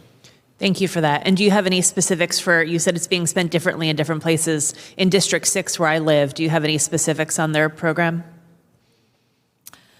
Specifics as far as the corridors and the investment and the outreach, I can provide you with that information in general with what we are doing statewide. I can reach out to District 6 and get some specifics from District 6 for you. But yes, obviously District 6 has got a lot of issues. You're correct. We've got a lot of folks who drive through. And I have to say, when I was literally on the side of the road with your team, it wasn't just food waste and mass that we were seeing. It was everything from commercial dumping and large volumes of material that were often dumped in the same place to folks who were telling me that they were picking up syringes on the side of the road and trying to avoid those and having to be very careful. So how is enforcement working right now? Because it's one thing for someone to throw a fast food bag out the window. It's another thing for someone to be dumping large volumes of commercial trash. That's a great question. And we're very concerned about the enforcement. And honestly, we've had numerous discussions with the state police and the local police on that. It's very difficult, as you can imagine, the enforcement portion. First of all, not all corridors are identified as a corridor for enforcement. I think the best thing that we can do is to put more signs up there to bring it to the attention of the public that this corridor is under enforcement corridor, so people can pay attention and hopefully refrain from throwing trashes out there. But enforcement is a challenge, even on the corridors that's been identified. I know our time is up, but just one yes or no question that I've gotten directly from a constituent in Delaware County. Has PennDOT considered enforcement cameras in high litter areas? We have talked about that, but we're not there yet. Okay.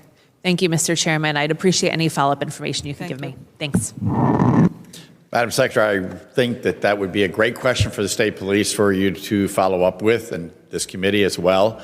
I'm willing to bet you that not one littering fine has been issued in this state except for somebody who has done huge garbage bags where we could find names and addresses in them. I think that we have these signs all over the state about littering and $300 or maybe even $1,000 now. And I think the last time I asked that question to state police, I don't think they had issued one single fine. And that's a real concern. I think we talk about plastic straws and everything else, but we're not doing anything. And it's not your fault, and I'm not trying to put blame here, but we're not doing anything to try and clean up our environment. And I know the people who volunteer in your program to clean up highways, their lives are in danger all the time doing that. And I appreciate, Representative Kruger, the fact that you went out on the road with the crew picking it up afterwards. But I do think that we need to do something about enforcement. It's amazing. I live on a road, it's a state highway, and even in a very public areas, I'm amazed how brave people are in throwing out every kind of trash you can imagine. So I don't know what we can do. I don't know if there's anything we can do in today's world. But I think Representative Kruger has a good point, is we should be looking at what technologies or things we can do, because people who are out there cleaning up, these volunteer groups, Boy Scouts and everybody else, are risking their lives to kind of keep our highways beautiful. So anyway, I'll get off my soapbox with Representative Kruger and turn it over to Representative Megan Schroeder. Thank you, Mr. Chairman. Madam Secretary, thanks for being here and all your team that you have brought. I'm also part of District 6 and from Bucks County, the Southeast, as well as the previous speaker. So I'd like to ask PennDOT about the automated speed camera program. A recent Philadelphia Inquirer article highlighted the work zone on Route 1 in Lower Bucks and the fact that a number of innocent motorists received speeding tickets in the mail from PennDOT. It turns out that PennDOT's contractors set up a camera to catch people speeding through a work zone, but incorrectly programmed the camera, resulting in people getting tickets who were not speeding. Now, my colleagues, Representative Frank Ferry and Representative Casey Tomlinson, with their staff, were able to work with PennDOT to make the situation resolved, and they are very appreciative, I heard, of your help with doing that. But could you tell me how many people were driving through Lower Bucks that actually got issued one of these violations? Sure. I'm going to ask Deputy Secretary Kaiser to share information with you. All right. Well, first of all, thank you. Very, very good question. And again, I'll start off by saying the issue was we actually had back-to-back work zones. The first work zone had a reduced speed of 45 mile an hour. The next work zone, there was no reduced speed, so it was just 55 mile an hour. Okay. And again, there was a mistake set up. So what that actually meant is if you were doing 56 in that second work zone, you were getting caught up with those that were 11 miles over the posted speed limit. So it was a mistake of our program manager. There's a lot of traffic on that route. the number of warnings were very significant. I don't have the number with me, but A couple thousand. tens of thousands Yeah. warnings went out, and then also, maybe within that same time frame, violations for the second warning, which is a $75 fee, Yeah. and then in some cases a warning for the third, which would be $150. So maybe I'm getting ahead of myself here, but we have directed our program manager to, at their cost, by the way, even though it's our responsibility to make sure the program's working right, they're going back and issuing refunds to all the customers that went through that. Regardless, and again, sometimes you gotta make things right. So if you were 11 miles an hour over the second construction work zone, we're still going to give you a refund because we just want to make sure this is a very important program to us, and we don't want one mistake made out there to jeopardize where we head in the future. Okay. I just wanted, so is everything kind of resolved with that? We're moving forward? It is resolved, and we went back and we did a Q&A in all of our other work zone setups. So again, moving forward, we just have to be careful. And my simple direction is if we have a back-to-back work zone, maybe that's not the place we want to do the enforcement on. That's good. So that's kind of leading up to my next question. Have you placed any protocols in place of making sure that doesn't happen again? Because I know that there are a lot of people that are, I'll call them non-supporters of these cameras. And this is exactly the scenario that they would explain to us why they're not for it. So Yeah, how can... Absolutely. So again, there needs to be a field view conducted. PSP is involved with us as well. And again, unfortunately, this is just one of those situations with the back-to-back work zones. So we do have the correct actions in place to make sure it doesn't happen again. Okay. And it's been very successful too, if I could just add that. The opportunity that we drive down excessive speeding through the work zones with these cameras has been very effective. Yeah, for road safety, it's very important. But do you think, as we go forward here, are you collecting information, practices to do better, looking at other states of how they do it? Like, is this the pilot program? I just want to make sure I'm understanding. Yeah, I'm going to ask for a little bit of help here, but I think it was a 5-year pilot, and we have to come back to this committee to extend it. I believe we're probably in about year 3 or 4. You're correct. It's a 5-year program, Right. And we are, I think, into year 3. Okay. And it's been very effective in terms of reducing the speed in the work zone area. We are seeing a positive outcome from this pilot program. However, as Mike explained, there were some errors, unfortunately, and we're correcting it. We're refunding the customers. We're Which is taking great. care of it. And I know that the two representatives that I mentioned were very appreciative of how quickly you responded when their office got called by many constituents, many of them. But also with that, I know that there's like active work signs that are required by law that were not present. So all of that, all the protocols that are in place are going to be happening everywhere this is going on, right? Going forward. Okay.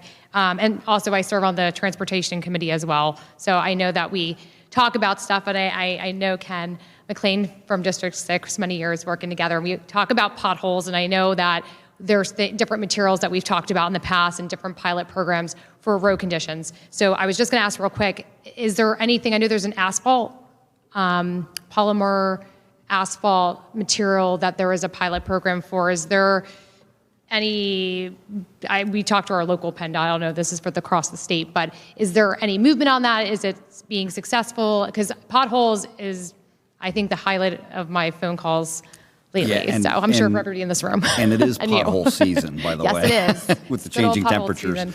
season. Yeah, we did talk about the different materials that we're looking to pilot for potholes. Joints on overlays has been a big problem in District 6 where they start to spread. So we did use a pilot local to 6 where we used a mastic, which is a very hot, I don't even know what you would call it. It's an asphalt that melts, and then when it goes in, it hardens up almost to like concrete. And that's been very successful. The problem is, it takes some time for that stuff to cool down so that, you can get traffic back on it. I'll defer to Mike Kaiser, who's the Highway Administration, for any other pilots that we may have. Yeah, again, just very high level this time of the year. The problem is you don't get the good hot mix you get from the plants because the plants aren't open and producing. So there's a lot of different things the districts are using, kind of making their own material and things like that. And then Bigger picture, there are some plastic products and things like that now that we're starting to incorporate into our regular paving program. So there's been a couple pilots on that, not necessarily to address the potholes, but just another opportunity for us to take care of plastic bottles and plastic bags. And, at the end of the day, they're both made out of crude oil. So, again, there's a lot of different pilots going on across the state. Okay, great. I see my time is up. Thank you very much for all your time. Thank you. Next is Representative Guzman. Thank you, Mr. Chair, Madam Secretary, and Team PennDOT. Thank you so much for your time this afternoon. We heard a little bit earlier about the federal infrastructure bill, and by all accounts, it's going to bring billions of dollars into Pennsylvania to help us with our crumbling economy. One of the things, of course, that I'm particularly excited about, of course, is the reestablishment of rail lines, particularly in the city of Reading, the city of railroads, as made famous on the Board of Monopoly, Reading Railroad. So of course, all of those things I'm always very excited about, and I'm really excited about the opportunity to potentially bring rail line back to the city of Reading and to communities all across the Commonwealth. So first off, Team PennDOT, can you just, before I get into technical questions, can you just speak to the generational impact that this infrastructure bill will have in reestablishing the rail lines, not just in the city of Reading, but in places like in Allentown, in places like Scranton? Can you speak to what that generational impact will look like? I'm going to start answering your questions, and I want Deputy Secretary Lawrence to address it. So, honestly, this is a great opportunity to expand those rail services that at one point existed or were talked about to expand in the state of Pennsylvania. And Deputy Secretary talked about a lot of them throughout the state. Your area, we had a conversation about Reading to Pottstown to Reading rail line, which totally makes sense, and it really is going to have a major impact on the community. Lackawanna Cutoff is another one. There are other projects that's been talked to Deputy Secretary and myself throughout the state. The fact of the matter is, this is, as we talked the other day, these are long-term projects. It really requires a lot of investigation studies and planning on what kind of infrastructure is in place, what is going to be the ridership, what is the economic impact of these rail services to the communities on either side and throughout the corridor. How do we wanted to upgrade the existing infrastructure to make sure that it provides accessibility and mobility for all. There may be some stations here and there that you have to upgrade as you're expanding the rail services or building a new one. There is a lot of things that should be looked at when you look into these new rail services, reviving them, bringing them back. Obviously, it's a good time because Amtrak is getting $66 billion, the biggest number out of the infrastructure bill. We still don't know how this grant is going to be spread out with this Amtrak, this agency, and how they're going to invest their money. And Deputy Secretary is talking, she's having ongoing discussions with Amtrak, and you were in Washington, D.C. What is the latest from Amtrak? Yeah, so that service specifically from Reading to Philadelphia, and I know the desire is to carry it on to New York and parts south, that line would be eligible for one of the subpots of money for expansion or reestablishment of service. So it's a multi-step process, which some of the preliminary analysis has been done already with studies completed by local initiatives and PennDOT. We recently completed, I think, like an update phase to that about 2 years ago. So I think there's a lot of different steps, but to further answer your first question, so rail service does have significant economic impacts to communities. I will add in, I believe it's also a quality of life. It's a mode choice. I purposely live 1 mile from a station and less than 1 mile from an interchange on a state route because I like having mode choice. I will say that the Reading to Philly to New York, the Lackawanna project, the Allentown project, all of those projects are in the running for those funds. So FRA and Amtrak obviously will have a significant role in deciding which projects get advanced over others. The state will be consulted. And each one, I say it's like having multiple children. They all are common, right? They're all passenger service, but they all have their own challenges and special needs, so to speak, that we need to work through. One of the key differences with the Reading service is part of that service would need to operate on a freight line. So having an agreement with that freight carrier will be instrumental in moving forward, and I believe FRA is fully aware of that. But the next steps, again, will be that analysis required by the freight line through Amtrak. Well, we definitely need that freight line to come to the table and negotiate with us in good faith, because we desperately need the rail line back in the city of Reading. My last question, I'm going to combine my last two questions into one question, Mr. Chairman. And so that question is, number one, what role do you all play in these conversations moving forward? And lastly, what do you see as being the biggest challenges that we'll have moving forward as we begin to implement this process, not just in Reading, but all across the Commonwealth? Thank you, Mr. Chairman. So the short answer is the Commonwealth will be following the lead of Amtrak. We are obviously a key partner in advancing that initiative, as in the end result, the operating cost will be the responsibility of the Commonwealth. But getting through the initial phase, the capital improvements that will be required, those monies will need to come from FRA and Amtrak, because the Commonwealth does not have that investment. And I will tell you again, the governor, the secretary, myself, we all support passenger rail, so we'll be working with those partners to move this through the process. Our next questioner is Representative Linda Culver. Thank you, Mr. Chairman. Thank you, Madam Secretary, and for your panel of people here to answer our questions. Madam Secretary, your budget testimony states that the Motor License Fund has lost $674 million in motor fuels revenue through December of 2021. And I understand that the motor fuels revenue is not projected to reach pre-pandemic levels within the next 5 years, and I believe that was from a previous hearing we had from you as well, and will likely never reach the levels we were at pre-pandemic. So in addition, and exacerbating the situation, is the CAFE standards, more fuel-efficient vehicles, as well as the popularity of the electric vehicle are adversely impacting any growth in the motor fuels taxes. I have a couple questions and then a couple, I guess, suggestions. First, how much motor fuel revenue are we losing each year from the use of the electric vehicles? So a combination of electric vehicle and CAFE standard, as you mentioned, and hybrid vehicles. So we are losing about $10 to $15 million a month in compared to... Did you say a month? Yes, in compared to pre-pandemic. Okay, so if you wanted to, about 120 to 150 million pre-pandemic. Okay. So while I understand other states are using and looking at the MBUFs, the mileage-based user fees, and I believe from the Transportation Revenue Options Commission, I would assume that's the way the commission is leaning, which I mean, that's the way you're leaning. I do sit on the Transportation Committee, and the reports coming from folks back home is they're not wild about plugging an electronic device into their vehicle for many different reasons.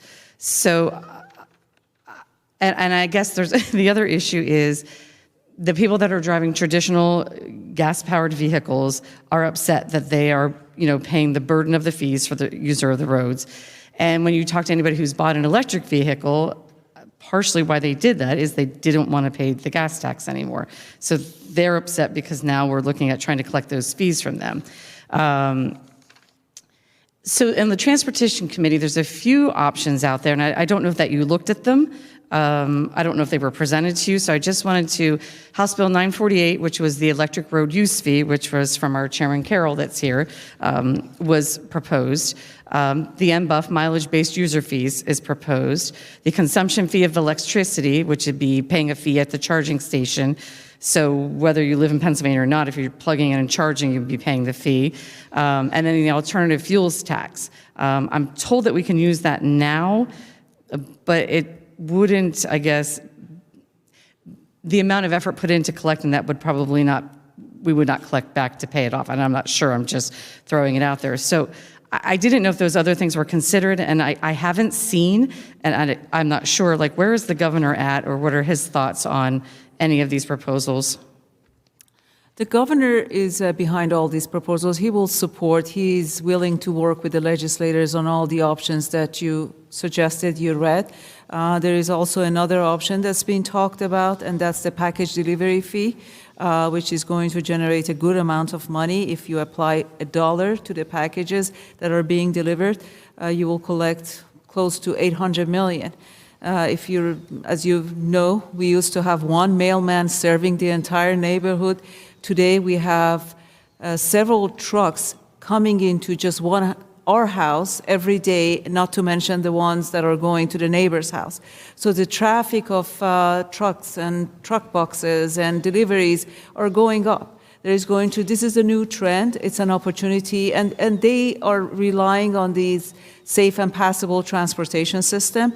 I think the additional fee probably is going to be transferred to the consumer, but it's the price you pay for the convenience of it. That's another option we actually presented. So I don't know if you've talked to the consumer. Not very popular. Well, my consumer is my neighbors and my friends and my family, and nobody had said no to that option, right? Because they're getting their groceries, they're getting their packages, they're getting their medicine. It's a reliable source of delivery, and they're enjoying it, actually. People are getting used to it. It's not my decision, obviously. The legislators need to work on that one. I'm glad to hear you say that, because we have some other issues today where it wasn't the legislator's decision, and we thought maybe it should be. Absolutely. And, the other options that you just mentioned, like registration fee for electric vehicles, we've been talking about it for a while. It's time to take some action with all due respect, because we're seeing more and more electric vehicles on the road. There will be more and more electric vehicles on the road. And one way or the other, they should also pay their fair share, as, they're using the highways and the bridges and the entire facilities. So I thank you. We're out of time, but I know there's many options on the table not having to do with maybe collecting the electric vehicle tax, and I know we're going to work on those as we go forward, but thank you, Mr. Chairman. Welcome. Next is Representative Greiner. Thanks, Mr. Chairman. Thank you, Madam Secretary, and other secretaries for being here. I have had numerous questions, phone calls into my office concerning a ID, driver's license, et cetera. And it's been brought to my attention that it's PennDOT that controls the verification of an identity before providing a driver's license or photo identification. That's my understanding. And I heard that I was informed of a story of a con man who would connect with individuals who he then emotionally manipulated into financially supporting his lavish lifestyle on the pretense that he needed the money to escape from his enemies. Apparently, this man had obtained a Pennsylvania driver's license, and not too long ago, the 9/11 Commission recommended that the state ID, not PA, but everywhere, state ID issuing processes need to be shored up. We need to tighten them up, recognizing that it's terrorists that use the same fraud techniques that others do, and that securing ID systems against fraud in itself takes a significant step in countering, terrorism, terrorist acquisition of IDs as well. Can you please talk to us about the process of verifying somebody's ID when they get a license here in the Commonwealth, or a state photo ID, and if we are doing enough to ensure the identification of an individual applying for a driver's license here in this Commonwealth?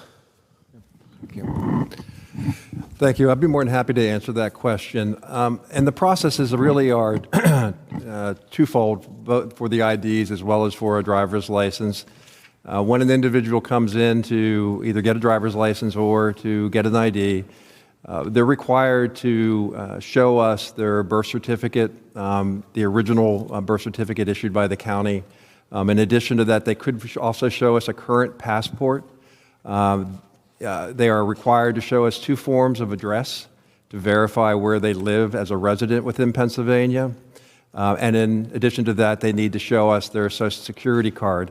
All of our field staff go through fraud training, document fraud training, to ensure they know what to look for if there is fraudulent documents presented to them. But even beyond that, we use a Social Security verification. So even when you present your Social Security card to us, we're verifying the number electronically and date of birth against the Social Security Administration. For those who are presenting a passport, we also verify against U.S. passport electronically. And all of that takes place essentially in real time, within literally a split second. In addition to that, if you're legally present here in the United States and come in for a driver's license, you're required to show us your immigration documents. Here again, we verify that with the Department of Homeland Security. So we have electronic verifications beyond just looking at the documents to ensure that they're correct. We also have a number of systems that we talk to other states with. So the problem driver pointer system is one where if you have a record from another state and try to come to Pennsylvania, that may keep you from being able to get a license in Pennsylvania. And we participate in the state-to-state program, which allows us to look at other states' databases in relationship to their state issuance when someone comes to Pennsylvania. But just to confirm, you talked about immigration. Don't you have to be a resident of the Commonwealth or a resident of this country to get a driver's license? No, you can be legally present in the United States and get a Pennsylvania driver's license, but you have to prove Pennsylvania residency as part of that process. As part of that process, because that's a question that I think, has come up with, with some of my constituents. So you think the process as it is now, you think we're doing a good enough job preventing this world we're living in right now is kind of scary. Representative, I will tell you 2 things. Number one is we also utilize facial recognition. When a person comes in to register or to apply for a driver's license or an ID, we're running their photo against our database to ensure that they're not on our database under another name.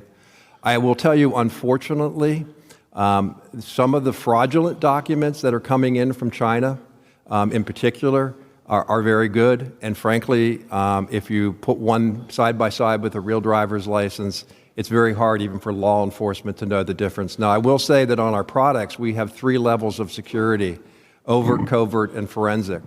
But of course, the overt one is the one that's most used, and we work really hard on that. But can I say that it's absolutely perfect? The answer to that is, no system is completely perfect, but I feel very confident that Pennsylvania does a very, very good job in the process of issuing a driver's license and an ID. Like I said, I appreciate everybody being here today. I know that's, like I said, we live in a volatile world, and I was just curious about that. Thank you. Our next questioner is Representative Zach Mako. Thank you, Mr. Chairman and Madam Secretary, for being here. I appreciate it. I just want to touch on the previous speaker. I believe that was the Tinder swindler on Netflix is what you were referencing. So, not that I know what Tinder is or even watched the show, just that's the reference for that. And apparently the gentleman was in Israel when he had his Pennsylvania ID. But so 2 quick questions for you all. Recently, it was brought to my attention, I have a small municipality of 2,000 individuals, and they noticed that there was an update in the maintenance manual and about taking care of the storm sewer drains, and they brought it to my attention that they were not consulted about the change. Apparently, it was PennDOT prior had to take care of the storm sewage drains, and now it's onto the municipalities, and they said this change was made in 2020, and there was no consultation about the municipalities, and they're kind of upset about that because now they're footing the bill and they didn't even know that there was a change in the maintenance manual. Can you explain the process of changing the maintenance manual and if there is any input for the municipalities to make with these changes? You're referring to the MS4? Well, yes. MS4 permit compliance? Not necessarily that, but just the maintenance of the storm sewer drains that run under the roads, even though they're PennDOT roads. Now the maintenance. Yeah, let me try to answer that question. So again, we did hear some concerns about MS4 and the permitting, so we wanted to make sure we were clearing that up. I would say the updates, we're trying to update our manuals on a regular basis, and the drainage laws throughout time have been very convoluted at best. So it was really an effort to just document in one location, what the requirements are. So did that catch some municipalities off guard? Obviously they did, or you wouldn't be asking us that question. So it's really up to us to work with our municipal services and try to get that word out. I don't think there's anything new there, but again, probably better to give folks a heads up. So we'll look into that. It's a good question. Appreciate that. Yeah, if you could follow up on that. And then my second issue is I'm from the Lehigh Valley. As many of you know, that's a major hub now in transportation. We have 78, 33, all that. And I've had a number of transportation organizations reach out to me about restrictions, especially when snowstorms coming in or something, and they have an issue is brought up because there's a restriction on the highways. They can't do their jobs. What is the process of the restrictions, and how does that whole thing work? And if there is no snow, I guess their issue is, say a snowstorm's coming and there's a restriction, they can't get out on the road, and then there's no snow, and then the restriction's still in place, and they're not trying to get fined being out on the highways. Go ahead, Mike. Okay, yeah, let me just continue with that. First of all, again, every storm's different. Totally get it. Where it comes in, where it's hitting us, what the temperatures are, but we work closely with PSP and PEMA and also our partners adjacent to us. So we understand there's a lot of concerns out there, but on the flip side of that, it doesn't do any good to have all of our goods out there on a facility and then we have a rollover accident or something like that. So we understand that's a very difficult decision to make, but we do work closely again with PSP, our partners. Every year it's a little bit of a learning curve, and we try to get them in place, working closely with our weather forecast. And on occasion, does the weather change a little bit? Obviously it does, but we have these regroup meetings just hours before the storm hits too, so that we can maybe change direction if we have to. But obviously we understand the constituents are very concerned when we place restrictions out there. Absolutely. I mean, the biggest concern is you're pushing these tractors, triaxles, and everything to secondary roads now. And now if you do have a rollover, it's a bigger issue. Correct. In residential areas too. So just wanted to bring that up, make sure it was on your radar. And that's all I have. Thank you, Mr. Chairman. Madam Secretary. Very good. Our next question is Representative Tim O'Neill. Thank you, Mr. Chairman. Thank you, Secretary, and all for being here. I want to hit on a couple different topics, so forgive me if I jump around a little bit. But the first one is there's two bills currently being run, or at least in consideration over in the Senate, that I just want to get some perspective from the department on. The first is Senate Bill 965. On January 26th, the Senate Transportation Committee amended and approved Senate Bill 965. The legislation authorizes research institution and private companies to test and deploy driverless, highly automated vehicles on public roadways. From my understanding, it's still on second consideration in the Senate, but we also have a companion bill here in the House, which I believe the good chairman is going to hold a hearing on here in March.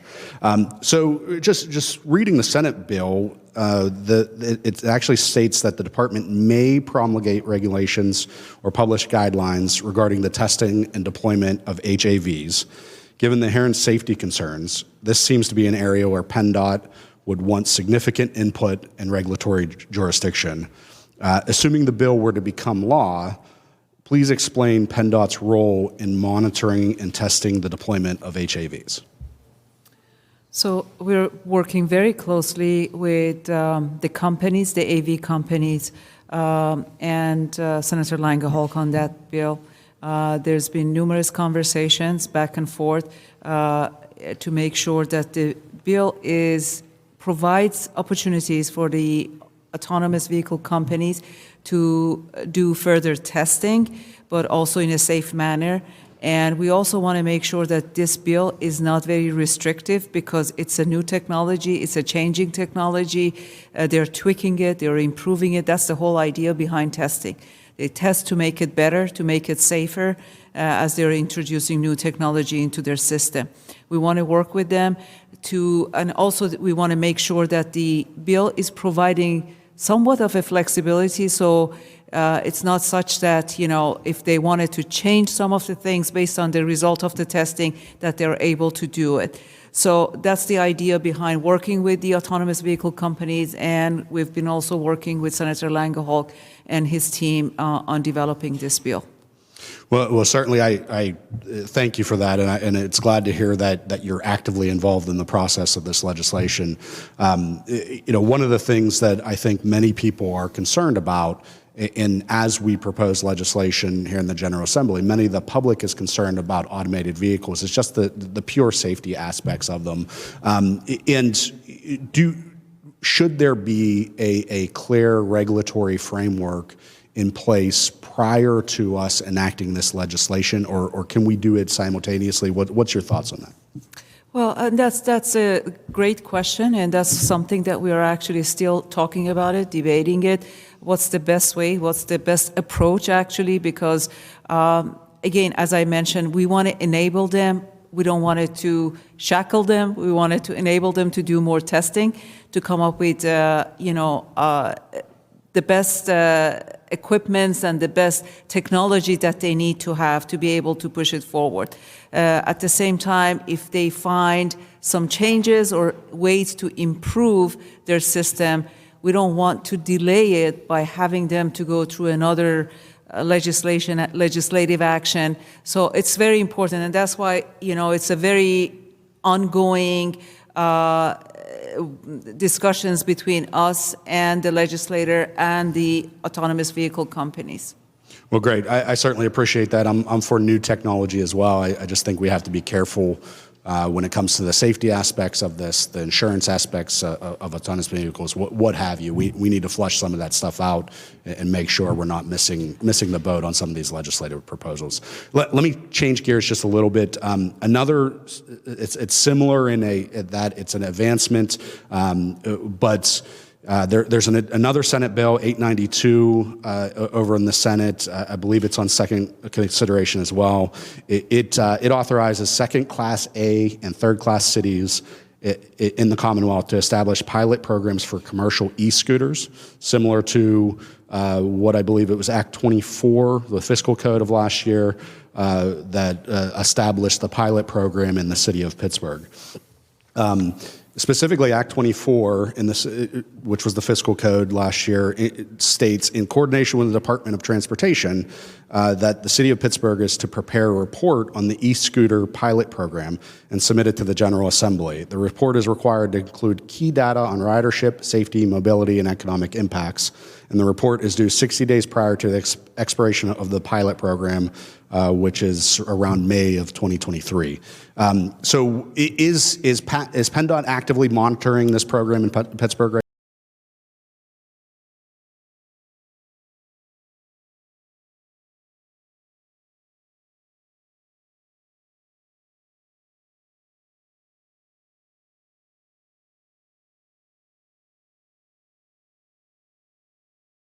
another mode of mobility, and it's important to them. Other cities do not want it. We're kind of relying on the locals to make their own decision. But we also want to make sure that safety is number one, and we're monitoring it, and we're talking to the city to make sure as it goes through the pilot that they have the proper data to ultimately make the right choice. Do you think it's smart to expand that to virtually every city in Pennsylvania, with the exception of Philadelphia, prior to the pilot program being completed? You're asking me if it's a smart idea to do that? Yes. Well, it's up to the locals. Obviously, we don't want it to enforce it, but if the locals want to take on this new mode of mobility and they want to give it a try, we'll be happy to partner with them, support them with the information that they need, guidance in terms of safety. Every local has got their own take, their own beliefs on what they want to do with this e-scooter. If they want to take it on, we'll support them. We'll provide them with guidance and we'll help them out. Thank you, Madam Secretary, and thank you for the indulgence, Mr. Chairman. Our next question is Representative Struzzi. Thank you, Mr. Chairman. Good afternoon, or close to evening, I should say. As a former PennDOT Community Relations Coordinator in District 10 and Assistant Press Secretary in PennDOT District 11, I totally appreciate the challenges that you face with infrastructure needs. But my question isn't coming from me, it's coming from our constituents. When they hear the talk of tolling bridges, they are paying, ridiculous amounts for gas right now. There are talks of fees, nothing ever goes down while the family dollar gets stretched thinner and thinner. They come to us as their elected representatives saying, we're paying all this money. How is PennDOT using it? Why do we see our bridges in the condition that they're in? Why are our roads, in poor shape? How, and this is an opportunity, I guess, for you to tout some of your successes or efficiencies. How do you tell the Pennsylvania taxpayers that you are using every tax dollar as efficiently as possible? So do you want me to address the tolling project because you're concerned about the tolling project? More of a general to say not how we're funding, but how are we using taxpayer dollars in the most efficient manner possible? What are your checks and balances, so to speak? So the taxpayers' dollars that we are receiving actually from the motor license fund, I have to refer to that one. We collect about 57.5 cents on a gallon of gas, and we're the third highest in terms of gas tax in the country. So out of that 57.5, we only get 60% of it to PennDOT that is going to be allocated to highways and bridges. The other 40% goes to locals, goes to Pennsylvania Turnpike, goes to other agencies, and goes to Pennsylvania State Police, as you know. All right, so we end up with 34.5 cents, okay? And that's really not much to pay for over 25,000 bridges in Pennsylvania, repair of them, upkeeping, and over 40,000 miles of highways. And in addition, all the miles of the roadways, local roadways, as well as the local bridges. It's a lot. It's a huge infrastructure that we are supposed to take care of with only 34.5 cents. As you know, Pennsylvania, we rely on paying for transportation by 78% of our revenue. So 34.5 cents for all the assets that we have to maintain, whereas compared to some states like New York, they only count on gas tax to the tune of 16 or 18% of their revenue. The rest comes from other sources, general funds, different kind of taxations. None of the states in the Northeast is as reliant on gas tax as Pennsylvania is. Okay, and over the years, we managed to come up with ways to create efficiency in the way we are doing business. But I'll be honest with you, at the end of the day, we can maybe save $100 million a year, which is really not much. And we're losing revenues, and we are also losing purchasing power because of the inflation. Okay, you work for PennDOT, you know that our maintenance budget has been flat for many years, right? And that's another challenge that we're having. And so we have the maintenance budget, we have the construction budget, and we're trying to actually balance the money that we're getting from the motor license fund between all these different pots of money and all the expenditures and assets that we are supposed to maintain. The other thing is, as you know, you've been with PennDOT for many years, we used to have 20,000 employees. Now we are down to less than, 12,000 employees? So we have reduced the employees that we have at the state level. We rely on the private side to do a lot of our work. 75% of PennDOT's budget is going out to the private industry, okay? And we constantly work with the private side, whether they're designers, contractors, on how they can actually come up with innovative ways to do more with the dollars that we are spending. And we rely on them. And there is a lot of collaboration between highway admin, ACEC, APC on TQI initiatives, total quality initiatives. So there's a lot of things that we're looking into. This program that Ken is leading is also another innovative way to PennDOT, to pay for PennDOT's deficient funding that we have. So, and we're also migrating in more digital, doing more digitalization of our plans, of our design, and the entire system. I think that was the perfect answer. That was the kind of the explanation that I think people need to understand to appreciate the challenges that you do face financially, along with the aging infrastructure. And I just wanted to say that I appreciate all that PennDOT does, especially the workers in District 10, the guys out there and the girls out there plowing the roads, filling the potholes, checking the signs, doing the construction projects, designing the bridges and roads. So I appreciate all you do. Thank you. Thank you. Our next questioner is Representative Jesse Topper. Good afternoon. Thank you, Madam Secretary, all of you. I know it's been a long afternoon. Thanks for hanging in with us. Back in January of 2017, the Joint State Government Commission released a report on unmanned aircraft systems in Pennsylvania and also the development of them. And I'd worked very closely. In fact, Representative John Taylor, who was the chairman of the Transportation Committee at the time, and I believe Chairman Carroll was there as well, had a hearing in Bedford. And we looked at specific parts of that commission's report, including what we thought at the time we were going to start a hub in Pennsylvania dedicated to that technology training.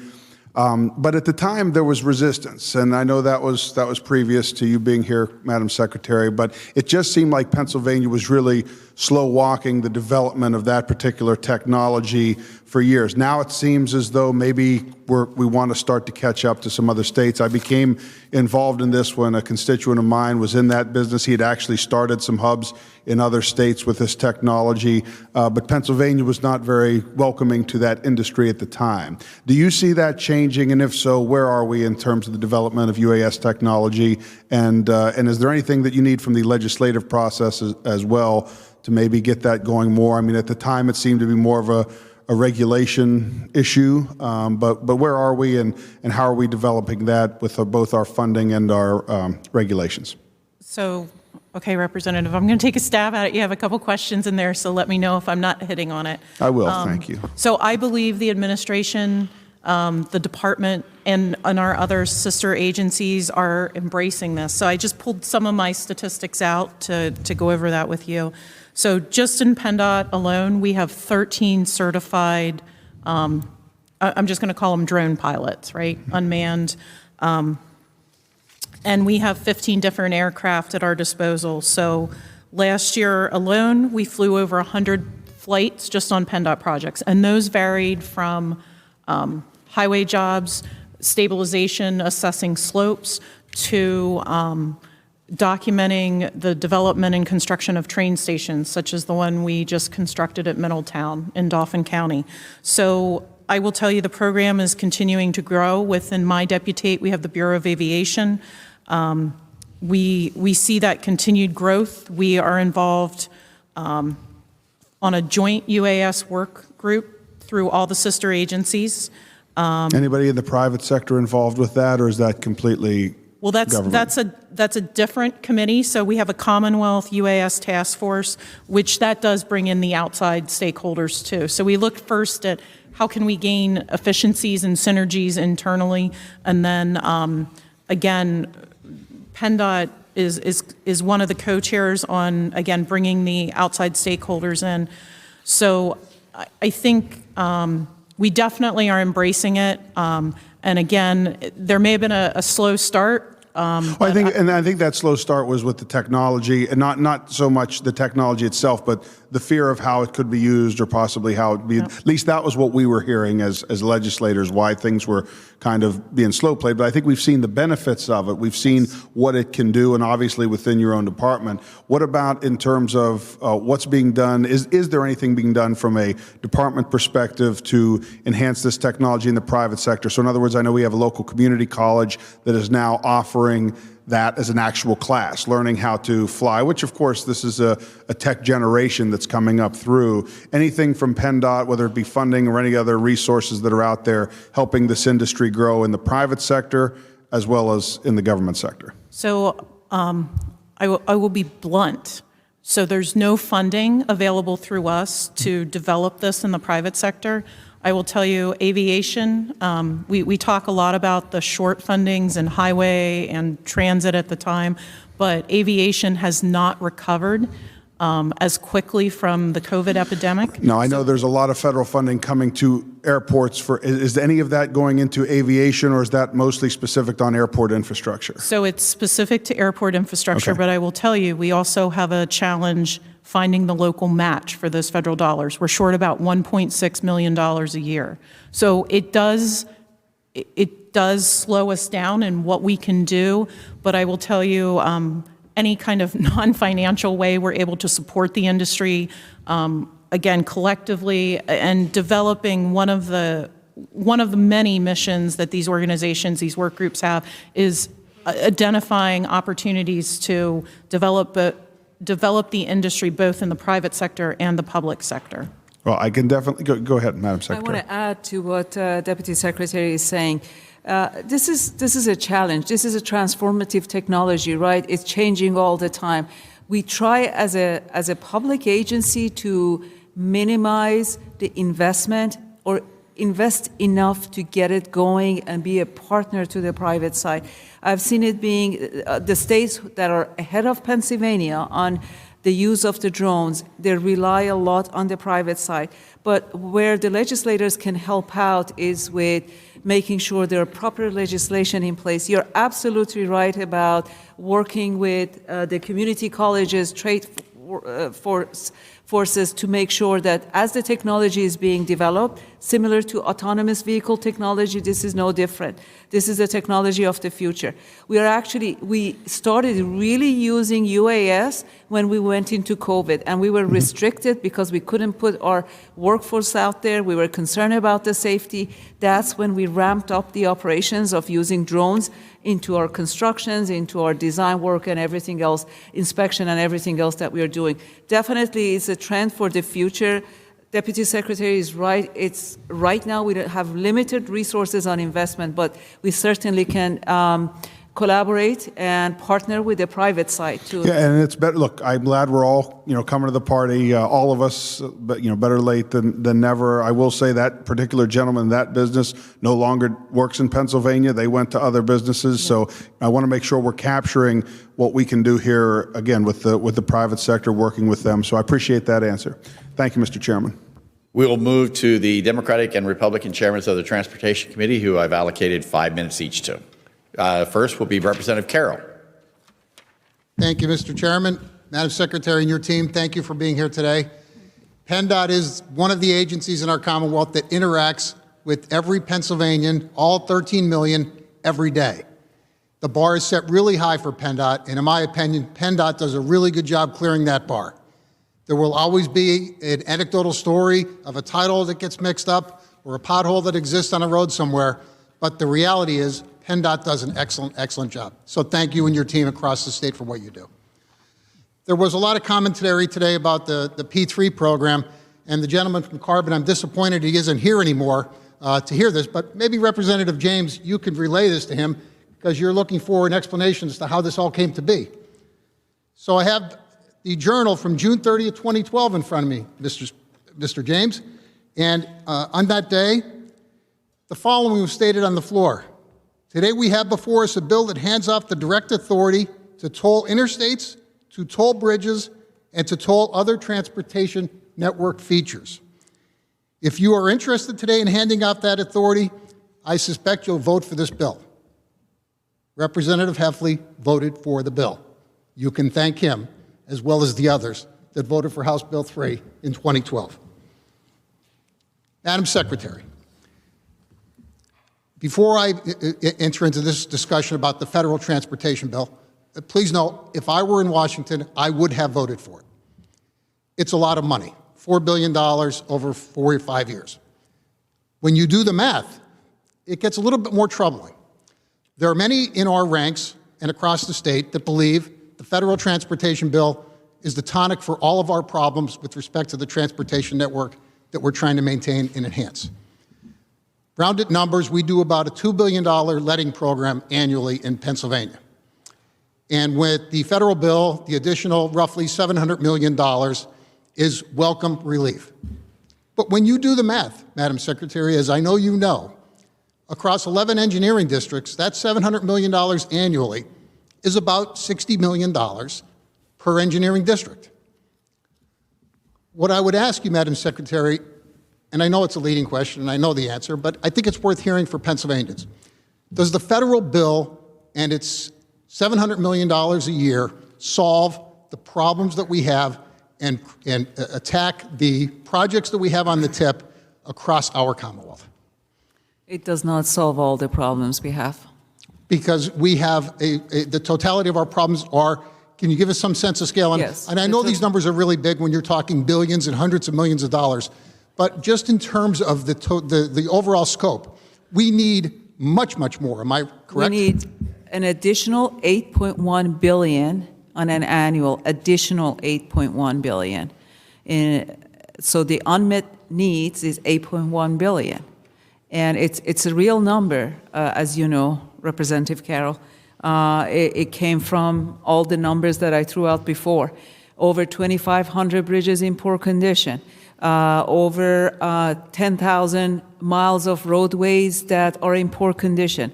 Over another 5,600 miles of roadways in rural area that only are receiving just a surface treatment, maybe chip and oil. And we haven't done any major reconstruction or structural reconstruction of them for over 20 years. It's huge. Our need is huge, and there is not enough revenue. It was never enough revenue. Back when they put the TFAC report together in 2013, when they passed Act 89, and thanks to you and your colleagues for your vote on Act 89, we predicted if there won't be a federal action, that by 2020 there is going to be a $7.5 billion of unmet needs. So they expected the federal government to take some actions between then, 2013, and 2020, which then never happened. So just to summarize then, when we consider our current PennDOT program, about $2 billion, and the additional $700 million for roads and bridges across our state, you then get to the question of these 9 bridges and the tolling of the 9 bridges and the fundamental need to advance that program despite the federal money. It just seems to me, if we're going to be sincere in attacking the road and bridge problem that we have in this state, with a network that is far different than almost all of our peer states, PennDOT with its 40+ thousand miles of roads and 25,000 bridges that are just state-owned bridges, we have a gigantic responsibility that New York and New Jersey and other states do not have, because they have delegated much of their authority for the small local roads and bridges to counties and local governments.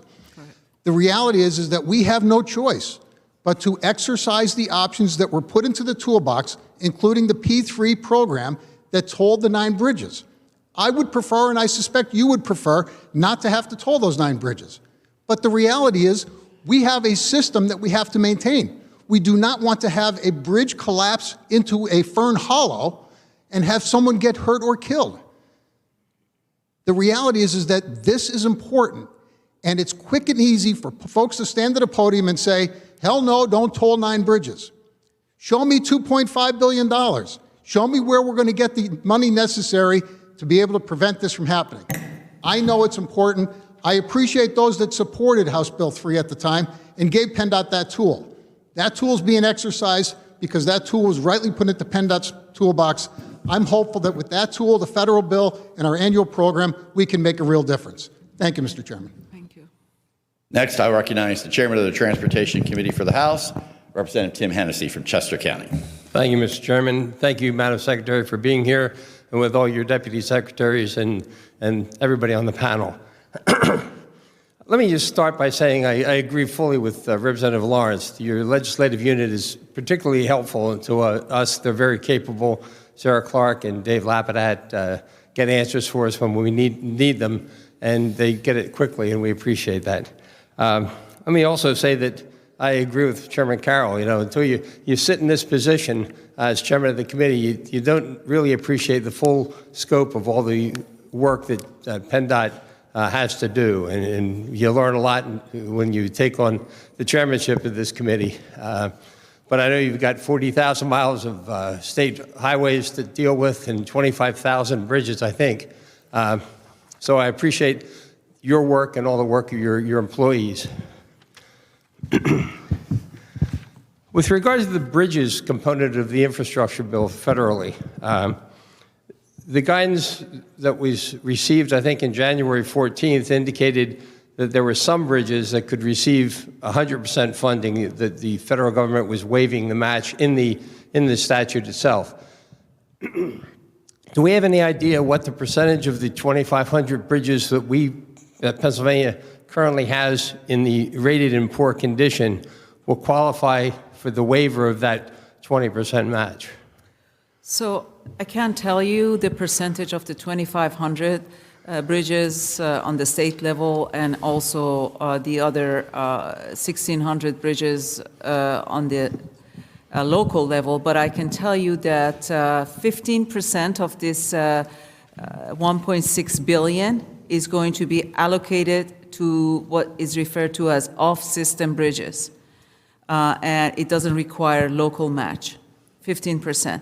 It comes out to be somewhere around $50 million on an annual basis that will go to off-system bridges. Now, off-system bridges doesn't mean necessarily it's local or state-owned. It's their off-system. It's a combination of state-owned as well as local bridges. Okay, and by local you mean probably not local municipalities, unless we're talking about really major like City of municipalities, Philadelphia. but a lot of counties-owned bridges. Yes. Okay, okay. Now, are we lucky enough to have that kind of language provision in the statute with regard to the highway portion of the bill, the $4 billion over 5 years, $800 million or $700 million a year? Are there any parts of our system which are not part of what's called the federal aid highway system that would qualify for 100% funding from the federal government under this act? Not under the formula-based funding that we are receiving, but there is going to be other opportunities that's coming out of the federal bill, the bipartisan infrastructure law. And Chair Hennessy, there is like 13 different categories of grants that's going to come out of this bill. And we haven't received directions on all of them, but some of them we are familiar with, like the RAISE program or the TIGER or the BUILD program. These are various grant programs that are being offered under the infrastructure bill. The amount of the funding allocated to these grant programs are much larger than what it used to be in the previous years. These are the opportunities for the locals and other project sponsors to apply for money coming from the infrastructure bill. And Okay. we'll be happy to support them, help them out. However, I have to say, just like the infrastructure bill that requires 20% match, a lot of these grant programs also require 20% match, including the money that we are receiving for building the EV infrastructure. Okay, I was just referring to the guidance that was, I think, due this past week, last Tuesday or Wednesday, the 22nd, from the federal government on the highway portion of the funding. And I was hoping that you'd tell me that there were some portions of our highways which would qualify for the 100% funding without the match. But I don't even know if you've received that yet. Have you we gotten received it? anything? Not that I'm aware of, but I will say any of the 2.3, which is coming through typical federal formula from the actual highway trust fund at the federal level, is still maintaining that 80% federal, 20% local. The special bridge program, I think the big difference there, it's special for a couple reasons. One is it's coming out of the general fund, not the highway trust fund. So that 1.6 billion is coming from the general fund at the federal level. which then they did institute the 15% provision. And the other part of that is it must be locally owned to qualify for the 100% federal. So as the Secretary said, we could have an off-system bridge that's state-owned, which we would still have to provide that 20% match for. Okay, thank you. Let me direct a question, if I can, to Deputy McLean. You were asked a question earlier about, and you commented about the 30-year maintenance obligation after the pathways bridges are tolled, or are constructed, rather. What guarantees, what assurances are in the contract that these companies don't go bankrupt, don't just fold up after 10 years, 15 years, or 20 years? So there's nothing guaranteeing that anybody would not go bankrupt. So I mean that is a risk of the program. However, well, we can securitize that with getting money and putting it on. Which they will be doing through their financing. So typically, if something like that were to happen, somebody else would come in and purchase that financing obligation, which would mean that then whoever would back up that would be responsible for getting their return on investment. Okay. I was hoping you told me that there was some bonding requirement or some money set aside for that would sort of guarantee against that occurrence. No, there's not. Okay, I think my time's up, and the chairman is about ready to gavel me out of order. So thank you very much. Once again, thanks to the people at PennDOT for the work you do, and for putting up with some of the complaints that you get from us and from our constituents. Thank you. Thanks. Very good. I've allocated for a second round. Representative Lawrence had a follow-up question or a new question. I'm not sure which. Giving him 2 minutes for a follow-up question. Thank you, Mr. Chairman. So, Madam Secretary, I'd like to talk a little bit about mass transit funding. It was mentioned earlier today that mass transit funding is in a good spot, and I'm not sure I would totally agree with that assessment, but I'd like to talk a little bit about SEPTA. So prior to the COVID pandemic, SEPTA fare box recovery was between 40 and 50 cents on the dollar. Leslie Richards told me in a transportation committee meeting in mid-2020 during the early days of the COVID pandemic that fare box recovery for SEPTA had dropped to 8 cents on the dollar. So in other words, SEPTA was being subsidized 92 cents on the dollar. Now, I recognize no mass transit system on earth pays for itself, and every mass transit system is subsidized to some extent. But can you tell me, what is it today? What is fare box recovery in the SEPTA system, today, right now? So I don't have those statistics. Again, we check in yearly with SEPTA on those kind of statistics, and that's a constantly evolving metric. All right, so I say this with respect, but I find that very disappointing. That should be a number that someone, and I appreciate, Madam Secretary, that you've brought a good team here today. I do appreciate that very much, but that's something that we should have at the tip of our fingertips. I'd appreciate it if you could get that to the chairman. Can you tell me where ridership on SEPTA is today compared to pre-pandemic levels? So I cannot give you specific statistics for SEPTA. We have 53 transit agencies, so while I'd like to believe I'm super knowledgeable on all of them, I would tell you if you called me and said, hey, where's that at? I would reach out to SEPTA to get that number. Again, it's constantly moving. I can give you overall ridership trends through all our transit agencies, and SEPTA also. They are continuing to see bus ridership regain much more quickly than rail. So we see that even with the Amtrak ridership, and Amtrak ridership, depending upon whether it's the Pennsylvanian or the Keystone service, varies from 30 to 50% on any given day. So generally, the rail trends are similar for SEPTA, but again, the bus ridership numbers we see consistently higher than the rail throughout the Commonwealth. But they're still far short of pre-pandemic levels. That is correct. So SEPTA's received $643 million in COVID relief funds from the federal government, another $120 million in recent federal legislation. I've seen press reports that SEPTA is going to apply for a $2 billion federal grant for trolley service and to make the King of Prussia rail line a reality, which I appreciate. But what I'd really like to know is this. There seems to be, frankly, a windfall of federal money coming in. That's mostly one-time money, not entirely. And it seems that much of this money is being spent to sustain a pre-pandemic level of service that results, to be blunt, in a lot of empty buses running around, driving around. It seems to me that a much more intelligent idea would be to use this federal windfall of funds rather than trying to keep up an artificial level of service to buy rail cars for SEPTA, expand service past Media, expand service to Westchester, Broad Street extension down to the Navy Yard. These kind of long-term investments with one-time money, make these one-time investments that would then, when hopefully the economy recovers back, we would be able to use those resources. So that's really the crux of my question. I'd like your thoughts on redirecting some of this money that's being used to frankly fund buses, empty buses driving around, into core infrastructure so that we're ready to go if and when the recovery takes place. Yeah, I'm going to jump in and take this question. First of all, we are going through a very unprecedented time in our history, and what you just explained is not unique to SEPTA. It's the case for all transit agencies throughout the country. Okay, and as a matter of fact, when you compare SEPTA to some of the transit agencies in New York City, it's doing a little better. I think the ridership, I don't want to, if I have to guess, it's about at 40 to 50%, if that. SEPTA, if they're making plans for investment, it's not just because they like to. They do a whole economic analysis. They've looked into a lot of studies.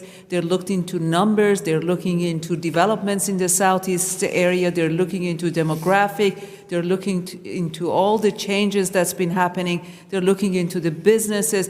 It's probably the second biggest engine, if not the biggest engine of economy in Southeast Pennsylvania. And when they do put a plan together, a master plan, a long-range plan, it's supported by a lot of studies and a lot of economic analysis. I have to say that. So when you ask these questions about, you look at the buses, you look at the services, it's not up to where it was before, you're absolutely right. Today is the first time that I'm attending one of these meetings without a mask. I mean, we're slowly coming out of this this terrible time of pandemic, and we're getting a little bit more comfortable in the space that we are in. And I see definitely an opportunity for SEPTA, and there is a good reason for them wanting to invest into these new rail services, new trolley cars, new buses, everything that they're doing. And if you need more information, we'll be happy to gather. I respectfully would submit I didn't get an answer to my question about shifting the money from empty buses to infrastructure, but I do realize I'm way over my time, Mr. Chairman, so I will yield back. I am able to answer that if that's acceptable. Go ahead.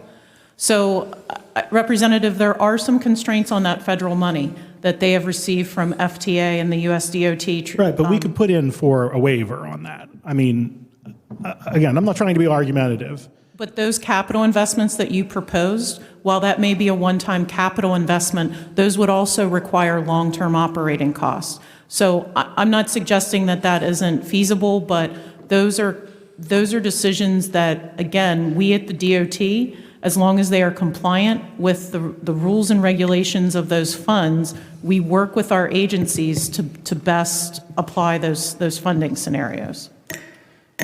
Very good. Thank you. Next is Representative Patty Kim. Thank you, Mr. Chairman.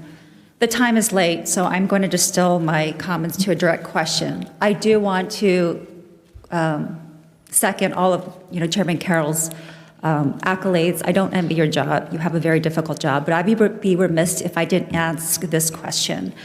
My new redrawn district includes boroughs around the South 83 Bridge.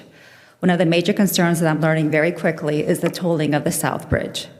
They've made yard signs and put it throughout the neighborhoods, no tolling of the 83 Bridge. It's not the financial burden that they're worried about. It's the redirecting of the traffic into residential areas, and that would redirect to a bypass that's already backed up during traffic hours. Again, I'd be remiss if I didn't ask this to you in a public setting. What would you say to these concerned residents about the very likely event of the redirected traffic to avoid the toll in their neighborhoods? Thank you. That's a really good question, Representative. So first off, we've conducted diversion workshops, a series of public meetings to solicit feedback from residents, from local municipal leaders, from stakeholders, in the area. Of primary interest is the fact that we are doing extensive traffic modeling to try to assess and predict, it's predictive modeling, to see what the impacts are going to be to, various other secondary, tertiary roadway networks and communities in and around the I-83 bridge. So as part of the project, we are planning to do a series of traffic mitigation projects as part of the project to mitigate those anticipated projects or those anticipated impacts. And then most importantly, we've committed to doing a post-tolling assessment. So if there's something that we didn't anticipate happening that materializes into the future, we will do a post-tolling study, and then we will go back at it, and we can use some of those toll revenues to be able to fund future traffic mitigation impact projects. All right, I've been in several community meetings, and this is just more of a suggestion. If you could have your presence there, because they feel that, when you're not there, you're hiding something, and how people feel about that. So if you could just have more engagement in these communities, that would be super helpful. Thank you, Okay. and thank you, Mr. Chairman. Great, thank you. You're welcome.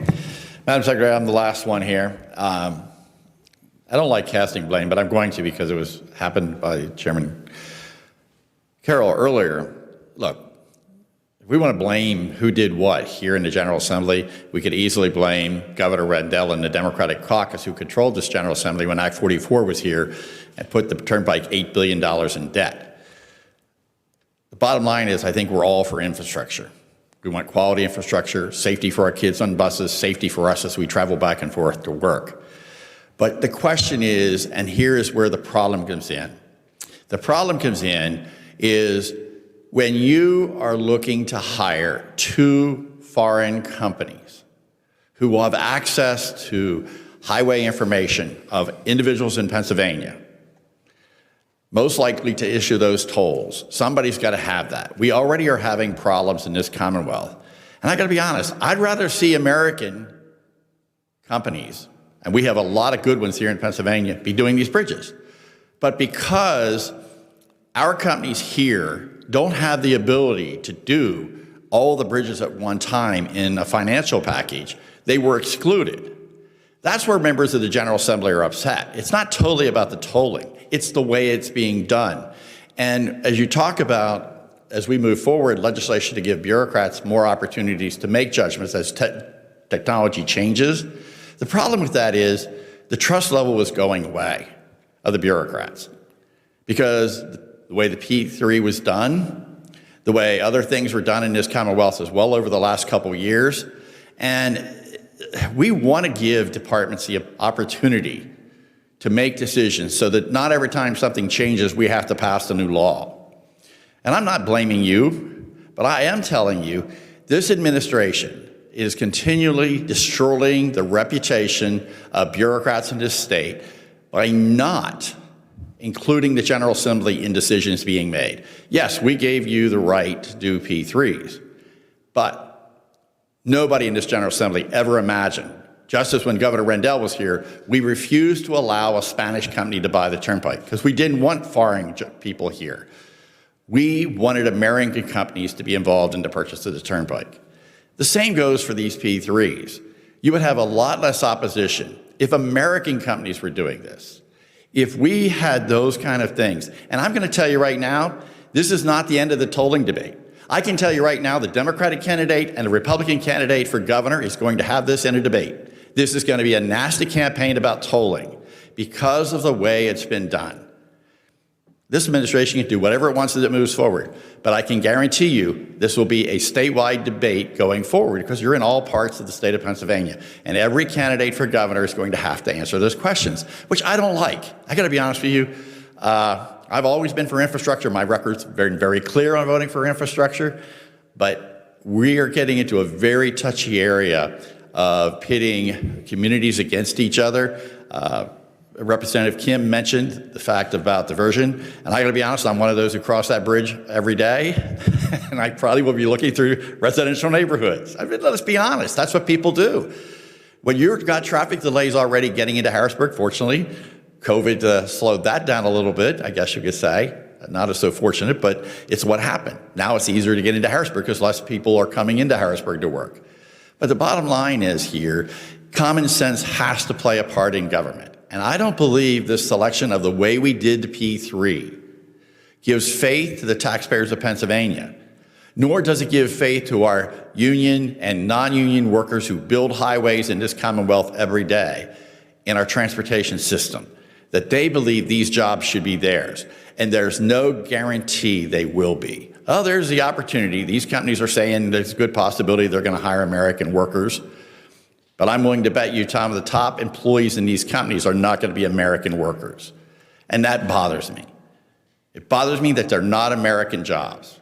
They're not those kind of things going on. And I just say to the department, I really think you need to go back and look at your RFP. You need to look at a better way to do this, because I think you're doing a lot of work right now that no matter which governor gets elected in this next election this year, he or she is going to make promises on both sides. They're going to have to. Representative Kim already mentioned to you, the voters are already talking about this, so it will get involved in the politics of governor as they enter this race. So I'm asking you to take a relook at what you're doing so that it doesn't become a debate among governor's candidates and all the work that you've done is flushed down whatever, that it really should be American companies. That's my pledge or promise that it's going to happen. I'm asking you to please reconsider for the neighborhoods of Harrisburg and Camp Hill and all the other neighborhoods that are there. I believe she's exactly right. It's not the tolling, $1 or $2. Most people who go on vacation pay tolls. It's that it's not going to be American workers, and nobody has trust in foreign companies. So with that, I thank you and your whole team. PennDOT does a great job, Madam Secretary. Your team does. I've worked with now Secretary Kaiser for a long time. And I think I need to give him a gold star after a comment from a member earlier. But, you know, it really, I'm proud of the way PennDOT overall has been working. But I will say that there have been a lot of complaints about the licensing side of things. Why that is, from CDLs to whatever, there's been some problems. I've asked the Deputy Secretary to really take a serious look at that because all of the legislative officers have been complaining about it. Nobody is blaming anyone. We just don't know why. And it's coming from tractor-trailer drivers with their CDLs, and it's coming from the licensing agents and so on and so forth. So again, I encourage a little bit more look at that and see what the problem is and why is it happening or how can we fix it. And again, I thank you all for coming. Thank you. The next thing I wanted to announce at the adjournment of this committee, we will reconvene tomorrow morning at 10 a.m. for the Pennsylvania State Police.